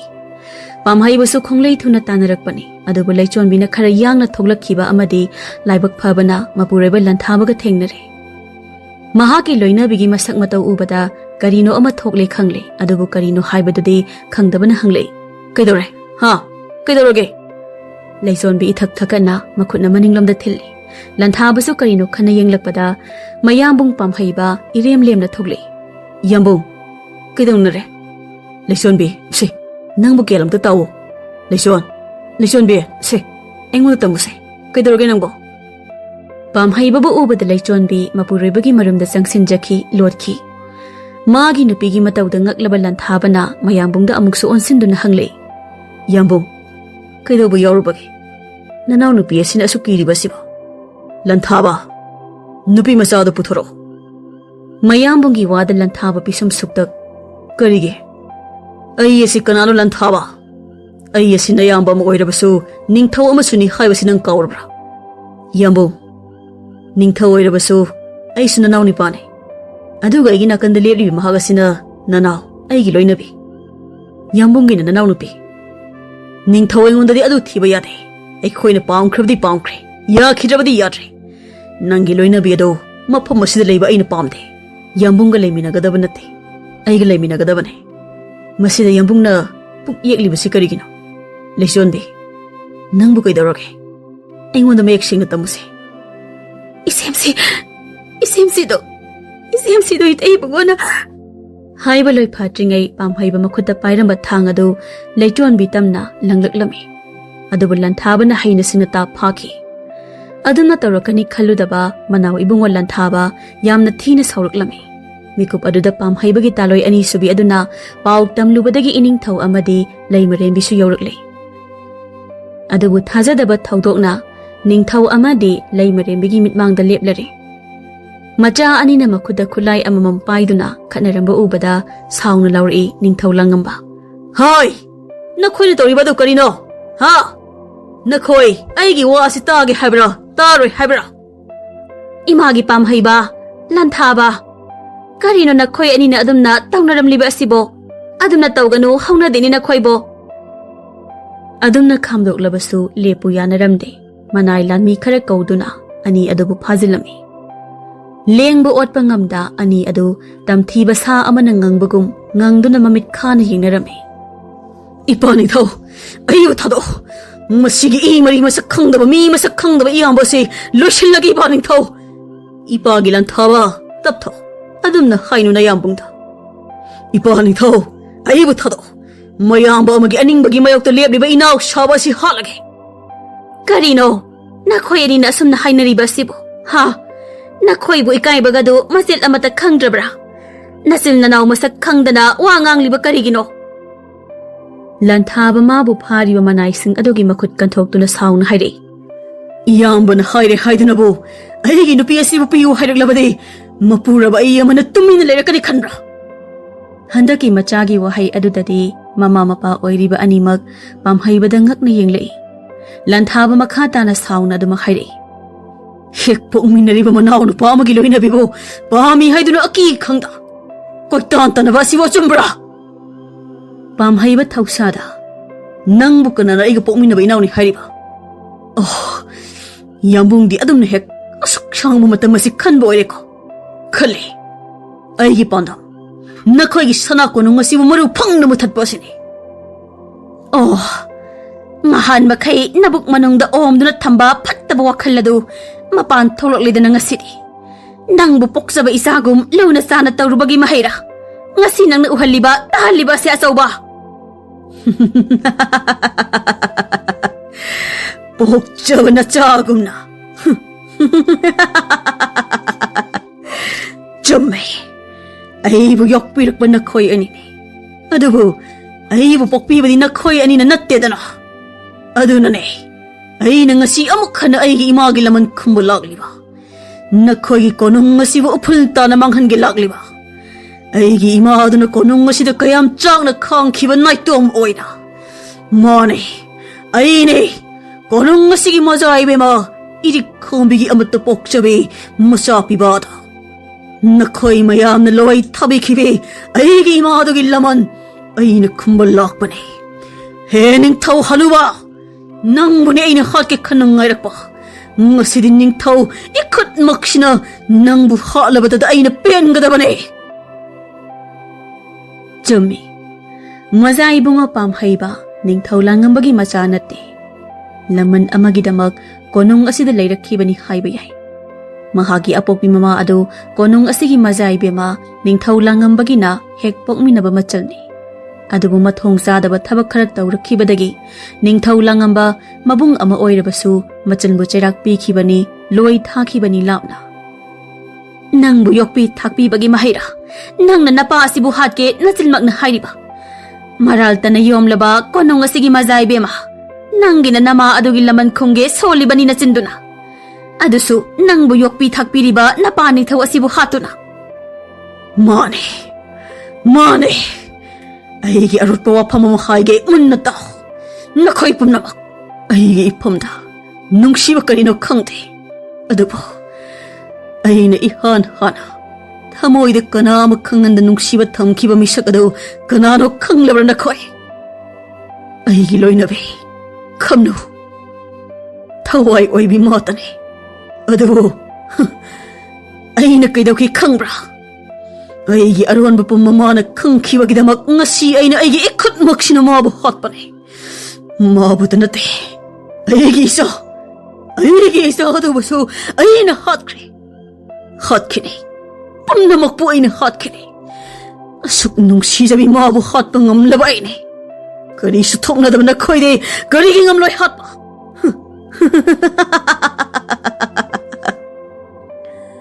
ꯑꯗꯨꯝꯅ ꯉꯥꯏꯍꯥꯛ ꯑꯗꯨꯗ ꯑꯉꯥꯎꯕ ꯑꯃꯒꯨꯝ ꯍꯧꯅ ꯅꯣꯛꯂꯝꯂꯒ ꯃꯈꯨꯠꯇ ꯄꯥꯏꯔꯤꯕ ꯊꯥꯡ ꯑꯗꯨꯅ ꯃꯄꯥ ꯏꯕꯨꯡꯉꯣ ꯂꯥꯡꯉꯝꯕ ꯇꯝꯅ ꯂꯪꯂꯛꯄꯗ ꯂꯥꯡꯉꯟꯕꯒꯤ ꯈꯧꯔꯤ ꯃꯄꯥ ꯆꯞ ꯆꯥꯅ ꯊꯥꯡ ꯑꯗꯨꯅ ꯌꯨꯡꯏ꯫ ꯅꯤꯡꯊꯧ ꯂꯥꯡꯉꯝꯕ ꯂꯩꯃꯥꯏꯗ ꯍꯥꯏꯊꯔꯛꯂꯤ꯫ ꯃꯄꯨꯔꯣꯏꯕꯒꯤ ꯍꯛꯆꯥꯡꯕꯨ ꯀꯣꯟꯈꯠꯆ ꯂꯩꯃꯔꯦꯝꯕꯤ ꯈꯣꯝꯂꯦꯟꯕꯤ ꯀꯞꯂꯛꯂꯤ꯫ ꯏꯅꯤꯡꯊꯧ! ꯏꯅꯤꯡꯊꯧ! ꯀꯔꯤ ꯃꯇꯧ ꯂꯥꯡꯉꯣꯅꯣ ꯉꯁꯤ ꯇꯧꯔꯤꯕ ꯃꯇꯧ ꯑꯁꯤꯕꯨ ꯏꯅꯤꯡꯊꯧ? ꯅꯅꯥꯏꯑꯣꯏꯕꯤ ꯈꯣꯝꯂꯦꯟꯕꯤ ꯑꯩꯗꯤ ꯃꯥꯡꯂꯦꯗꯅ ꯏꯅꯤꯡꯊꯧ! ꯏꯅꯤꯡꯊꯧ! ꯃꯄꯥꯒꯤ ꯑꯁꯤꯕ ꯍꯛꯆꯥꯡꯕꯨ ꯌꯦꯡꯂꯝ ꯂꯥꯟꯊꯥꯕ ꯑꯃꯨꯛꯁꯨ ꯆꯣꯡꯁꯤꯜꯂꯤ ꯄꯥꯝꯍꯩꯕ ꯇꯝꯅ꯫ ꯑꯅꯤ ꯑꯗꯨ ꯉꯥꯏꯍꯥꯛꯇꯨꯗ ꯐꯨꯅꯔꯛꯂꯤ꯫ ꯄꯥꯝꯍꯩꯕꯅ ꯈꯔ ꯉꯝꯂꯞ ꯆꯠꯂꯤ ꯑꯗꯨꯕꯨ ꯂꯥꯟꯊꯥꯕꯁꯨ ꯍꯟꯕ ꯇꯧꯗ ꯐꯨꯅꯔꯛꯂꯤ꯫ ꯑꯔꯣꯏꯕꯗ ꯂꯥꯟꯊꯥꯕ ꯑꯁꯤꯕ ꯑꯃꯒꯨꯝꯅ ꯂꯩꯃꯥꯏꯗ ꯎꯞꯇꯨꯅ ꯇꯥꯗꯨꯅ ꯂꯩꯈ꯭ꯔꯦ꯫ ꯄꯥꯝꯍꯩꯕꯅ ꯃꯅꯥꯎ ꯏꯕꯨꯡꯉꯣ ꯂꯥꯟꯊꯥꯕꯒꯤ ꯃꯊꯛꯇ ꯃꯈꯣꯡ ꯕꯥꯛꯅ ꯍꯟꯖꯤꯟ ꯅꯦꯠꯁꯤꯜꯂꯤ ꯃꯇꯤꯜ ꯁꯤꯠꯆꯤꯜꯂꯤ꯫ ꯇꯧꯔꯤꯕ ꯄꯨꯝꯕ ꯃꯅꯥꯏꯁꯤꯡ ꯑꯃꯗꯤ ꯂꯥꯟꯃꯤꯁꯤꯡ ꯑꯗꯨꯒꯤ ꯃꯃꯥꯡꯗꯅꯤ꯫ ꯑꯗꯨꯕꯨ ꯄꯥꯝꯍꯩꯕꯒ ꯂꯥꯝꯕꯥꯒꯤ ꯈꯟꯗꯨꯅ ꯆꯣꯡꯊꯣꯛꯅꯔꯛꯄꯗꯤ ꯉꯝꯅꯗꯦ꯫ ꯈꯥꯡꯕꯒꯤ ꯄꯥꯡꯒꯜ ꯂꯩꯇ꯭ꯔꯕꯤ ꯃꯃꯥ ꯂꯩꯃꯔꯦꯜ ꯈꯣꯝꯂꯦꯝꯕꯤ ꯍꯤꯡꯆꯥꯕꯤ ꯑꯃꯒꯤ ꯁꯛꯂꯣꯟꯗ ꯄꯥꯝꯍꯩꯕ ꯇꯝꯅ ꯆꯦꯟꯁꯤꯜꯂꯛꯏ꯫ ꯑꯗꯨꯕꯨ ꯈꯨꯗꯛꯇ ꯄꯥꯝꯍꯩꯕꯅ ꯂꯩꯃꯔꯦꯝꯕꯤꯒꯤ ꯃꯉꯛ ꯀꯛꯇꯨꯅ ꯍꯥꯠꯂꯤ꯫ ꯄꯥꯝꯍꯩꯕ ꯃꯥꯏ ꯄꯥꯛꯄꯒꯤ ꯐꯤꯔꯥꯜ ꯃꯈꯨꯠꯅ ꯄꯥꯏꯗꯨꯅ ꯂꯩꯔꯕꯗ ꯑꯀꯤ ꯈꯪꯗ ꯂꯥꯎ ꯈꯣꯡꯗꯨꯅ ꯋꯥ ꯉꯥꯡꯂꯛꯏ꯫ ꯂꯥꯎ! ꯀꯅꯥ ꯂꯩꯔꯤ ꯑꯩꯒꯤ ꯃꯤꯠꯃꯥꯡꯗ ꯂꯦꯞꯇꯨꯅ ꯑꯩꯕꯨ ꯆꯩꯒꯗꯕ ꯀꯅꯥ ꯋꯥꯠꯂꯤ? ꯂꯥꯎ! ꯂꯩꯆꯣꯟꯕꯤꯁꯨ ꯃꯄꯤꯅ ꯂꯨꯞꯂꯕ ꯃꯥꯏꯊꯣꯡ ꯑꯗꯨꯗ ꯑꯁꯥꯎꯕꯒꯤ ꯁꯛꯐꯝ ꯄꯨꯗꯨꯅ ꯄꯥꯝꯍꯩꯕ ꯇꯝꯅ ꯊꯥꯡ ꯑꯃ ꯄꯥꯏꯗꯨꯅ ꯆꯦꯟꯁꯤꯜꯂꯛꯄꯅꯤ꯫ ꯑꯗꯨꯕꯨ ꯄꯥꯝꯍꯩꯕꯅ ꯌꯥꯝꯅ ꯂꯥꯏꯅ ꯐꯥꯗꯨꯅ ꯂꯩꯆꯣꯟꯕꯤꯒꯤ ꯃꯉꯛ ꯁꯝꯗ ꯃꯈꯨꯠ ꯑꯣꯏꯅ ꯆꯦꯠꯅ ꯄꯥꯏꯁꯤꯜꯂꯛꯏ꯫ ꯂꯩꯆꯣꯟꯕꯤ ꯁꯣꯔ ꯊꯤꯡꯗꯨꯅ ꯃꯈꯨꯠ ꯑꯅꯤꯅ ꯄꯥꯝꯍꯩꯕꯒꯤ ꯃꯈꯨꯠ ꯑꯗꯨꯕꯨ ꯂꯧꯊꯣꯛꯅꯕ ꯍꯣꯠꯅꯖꯩ ꯑꯗꯨꯕꯨ ꯉꯝꯗ꯭ꯔꯦ꯫ ꯃꯤꯀꯨꯞ ꯑꯗꯨꯗ ꯌꯦꯡꯕ ꯉꯝꯗ꯭ꯔꯕ ꯂꯥꯟꯃꯤ ꯑꯗꯨꯅ ꯆꯦꯟꯁꯤꯜꯂꯛꯄꯗꯨ ꯈꯨꯗꯛꯇ ꯃꯈꯨꯠ ꯌꯦꯠꯇ ꯄꯥꯏꯔꯤꯕ ꯊꯥꯡ ꯑꯗꯨꯅ ꯂꯥꯟꯃꯤ ꯑꯗꯨꯕꯨꯁꯨ ꯃꯉꯛꯇꯨꯅ ꯍꯥꯠꯇꯣꯛꯂꯦ꯫ ꯂꯩꯆꯣꯟꯕꯤꯕꯨꯁꯨ ꯃꯈꯨꯠ ꯈꯨꯠꯆꯥꯎ ꯑꯗꯨꯅ ꯃꯃꯥꯏꯗ ꯊꯥꯖꯤꯟꯕꯤꯔꯦ꯫ ꯂꯩꯆꯣꯟꯕꯤ ꯃꯁꯥ ꯂꯩꯗꯨꯅ ꯂꯥꯛꯂꯒ ꯂꯩꯃꯥꯏꯗ ꯁꯥꯐꯨ ꯑꯃꯒ ꯂꯣꯏꯅꯅ ꯕꯣꯝ ꯐꯨꯊꯗꯨꯅ ꯇꯥꯈꯤ꯫ ꯋꯥꯈꯜ ꯃꯥꯡꯈꯤ꯫ ꯄꯥꯝꯍꯩꯕ ꯅꯣꯛꯄ ꯂꯦꯞꯇꯦ ꯑꯗꯨꯃꯛ ꯅꯣꯛꯂꯤ꯫ ꯃꯥꯕꯨ ꯉꯝꯕ ꯀꯅꯥꯁꯨ ꯂꯩꯇ꯭ꯔꯦ ꯈꯟꯕꯗ ꯈꯣꯟꯖꯦꯜꯁꯨ ꯍꯧꯕ ꯍꯦꯟꯒꯠꯂꯛꯏ꯫ ꯑꯁꯨꯝꯅ ꯍꯧꯅ ꯅꯣꯛꯂꯛꯄ ꯃꯇꯥꯡ ꯑꯗꯨꯗꯅꯤ ꯇꯨꯡꯗ ꯑꯁꯤꯕꯒꯨꯝꯅ ꯇꯥꯔꯝꯕ ꯂꯥꯟꯊꯥꯕ ꯇꯞꯅ ꯍꯧꯒꯠꯂꯛꯇꯨꯅ ꯇꯥꯗꯨꯅ ꯂꯩꯔꯤꯕ ꯊꯥꯡꯁꯥꯡ ꯑꯗꯨ ꯃꯈꯨꯠꯅ ꯄꯥꯏꯈꯠꯂꯤ꯫ ꯑꯗꯨꯒ ꯌꯥꯝꯅ ꯊꯨꯅ ꯄꯥꯝꯍꯩꯕꯒꯤ ꯂꯨꯔꯦꯜ ꯇꯝꯅ ꯊꯥꯡ ꯃꯌꯥ ꯑꯗꯨ ꯍꯥꯏꯒꯠꯂꯛꯏ꯫ ꯄꯥꯝꯍꯩꯕꯅ ꯂꯩꯊꯣꯔꯛꯄꯒ ꯃꯄꯥ ꯆꯥꯅꯅ ꯄꯥꯝꯍꯩꯕꯒꯤ ꯂꯨꯔꯦꯜ ꯑꯗꯨ ꯁꯥꯟꯅ ꯄꯥꯏꯊꯣꯛꯇꯨꯅ ꯆꯠꯈ꯭ꯔꯒ ꯂꯩꯔꯤꯕ ꯄꯨꯈ꯭ꯔꯤ ꯑꯗꯨꯗ ꯆꯨꯞ ꯇꯥꯁꯤꯟꯈꯤ꯫ ꯆꯍꯤ 3ꯒꯤ ꯃꯇꯨꯡꯗꯅꯤ ꯏꯅꯤꯡꯊꯧ ꯂꯥꯟꯊꯥꯕ ꯇꯥꯡꯕꯜ ꯊꯛꯇ ꯂꯦꯡꯁꯤꯜꯂꯤ꯫ ꯂꯩꯃꯔꯦꯟꯕꯤ ꯂꯩꯆꯣꯟꯕꯤꯅ ꯏꯅꯤꯡꯊꯧꯒꯤ ꯑꯣꯏ ꯊꯪꯕ ꯂꯩꯃꯔꯦꯟꯕꯤ ꯐꯝꯕꯥꯜꯗ ꯂꯦꯡꯁꯤꯜꯂꯤ꯫ ꯃꯅꯥꯏ ꯑꯃ ꯆꯪꯂꯛꯇꯨꯅ ꯍꯥꯏꯔꯔꯦ꯫ ꯏꯅꯤꯡꯊꯧꯕꯨ ꯃꯖꯥꯏꯕꯨꯡꯉꯣ ꯄꯨꯔꯦꯜ ꯍꯟꯕꯅ ꯅꯤꯡꯉꯥꯏ ꯑꯃ ꯌꯥꯝꯅ ꯀꯟꯅ ꯇꯧꯔꯦꯗꯣ ꯀꯔꯤ ꯇꯧꯔꯦ ꯑꯃꯨꯛ? ꯃꯖꯥꯏꯕꯨꯡꯉꯣ ꯄꯥꯠꯇ ꯀꯨꯝꯗꯨꯅ ꯍꯤ ꯇꯣꯡꯒꯅꯤ꯫ ꯊꯔꯣ ꯊꯝꯕꯥꯜ ꯃꯈꯨꯠꯃꯛꯅ ꯍꯦꯛꯇꯨꯅ ꯃꯣꯏꯔꯥꯡ ꯏꯕꯦꯝꯃꯒꯤ ꯃꯆꯥ ꯅꯤꯡꯉꯣꯜ ꯑꯗꯨꯗ ꯄꯤꯒꯅꯤ ꯅꯤꯡꯉꯥꯏ ꯌꯥꯝꯅꯃꯛ ꯇꯧꯔꯦ ꯀꯝꯗꯧꯒꯅꯤ? ꯃꯣꯏꯔꯥꯡ ꯏꯕꯦꯝꯃ ꯑꯗꯨꯒꯤ ꯃꯆꯥ ꯅꯤꯡꯉꯣꯜ ꯑꯗꯨꯕꯨ ꯃꯁꯛ ꯀꯌꯥꯃꯨꯛ ꯌꯥꯝꯅ ꯍꯦꯟꯈ꯭ꯔꯕꯖꯥꯠꯅꯣ? ꯆꯍꯤ ꯅꯧꯔꯤꯕ ꯑꯩꯒꯤ ꯏꯆꯥ ꯄꯨꯔꯦꯜ ꯍꯟꯕꯅ ꯑꯁꯨꯛ ꯊꯔꯣ ꯊꯝꯕꯥꯜ ꯈꯨꯖꯤꯟꯅꯅꯤꯡꯂꯤꯕ ꯑꯁꯤꯕꯣ? ꯃꯇꯥꯡ ꯑꯗꯨꯗ ꯆꯍꯤ ꯑꯃ ꯍꯥꯏꯔꯛꯂꯕ ꯂꯥꯟꯊꯥꯕꯒꯤ ꯃꯆꯥ ꯑꯍꯜ ꯄꯨꯔꯦꯜ ꯍꯟꯕ ꯃꯈꯣꯡ ꯃꯆꯥꯗꯨ ꯇꯕꯪ ꯊꯥꯡꯗꯨꯅ ꯆꯦꯟꯁꯤꯜꯂꯛꯏ꯫ ꯏꯄꯥ ꯅꯤꯡꯊꯧ! ꯍꯥꯏꯌꯨ ꯅꯤꯄꯥ ꯃꯆꯥ ꯀꯔꯤ ꯄꯥꯝꯃꯤ? ꯑꯩ ꯍꯤ ꯇꯣꯡꯒꯅꯤ ꯑꯗꯨꯒ ꯊꯔꯣꯁꯨ ꯊꯝꯕꯥꯜꯁꯨ ꯍꯦꯛꯂꯨꯅꯤ ꯃꯁꯤ ꯌꯥꯕꯤꯌꯨ ꯏꯄꯥ ꯅꯤꯡꯊꯧ꯫ ꯀꯅꯥꯗ ꯄꯤꯒꯦ ꯍꯥꯏꯕꯅꯣ ꯏꯄꯥꯒꯤ ꯄꯨꯔꯦꯜ ꯍꯟꯕ? ꯃꯣꯏꯔꯥꯡ ꯏꯆꯜꯗ ꯄꯤꯒꯅꯤ꯫ ꯍꯣꯏ ꯏꯆꯥꯅꯕꯨ ꯄꯥꯝꯂꯕꯗꯤ ꯄꯤꯖꯔꯣ꯫ ꯅꯤꯡꯊꯧ ꯂꯥꯟꯊꯥꯕ ꯃꯆꯥꯕꯨ ꯌꯦꯡꯖꯔꯒ ꯄꯦꯟꯅ ꯅꯣꯛꯆꯩ꯫ ꯃꯥꯒꯤ ꯅꯥꯀꯟꯗ ꯐꯝꯂꯤꯕꯤ ꯂꯩꯃꯔꯦꯟꯕꯤ ꯑꯗꯨꯗ ꯑꯃꯨꯛ ꯑꯣꯟꯁꯤꯟꯗꯨꯅ ꯍꯥꯏꯔꯛꯏ꯫ ꯃꯊꯪꯗꯤ ꯅꯤꯡꯊꯧ ꯑꯩꯒꯤ ꯏꯆꯥ ꯅꯤꯡꯉꯣꯜ ꯑꯣꯏꯅ ꯄꯤꯌꯨ ꯂꯩꯃꯔꯦꯟꯕꯤ꯫ ꯑꯁꯨꯝꯅ ꯅꯤꯡꯊꯧ ꯂꯥꯟꯊꯥꯕ ꯑꯃꯗꯤ ꯂꯩꯃꯔꯦꯟꯕꯤ ꯂꯩꯆꯣꯟꯕꯤ ꯃꯆꯥ ꯌꯥꯎꯗꯨꯅ ꯅꯨꯡꯉꯥꯏꯅ ꯀꯣꯅꯨꯡ ꯑꯗꯨꯗ ꯂꯩꯃꯤꯟꯅꯈꯤꯔꯝꯃꯤ꯫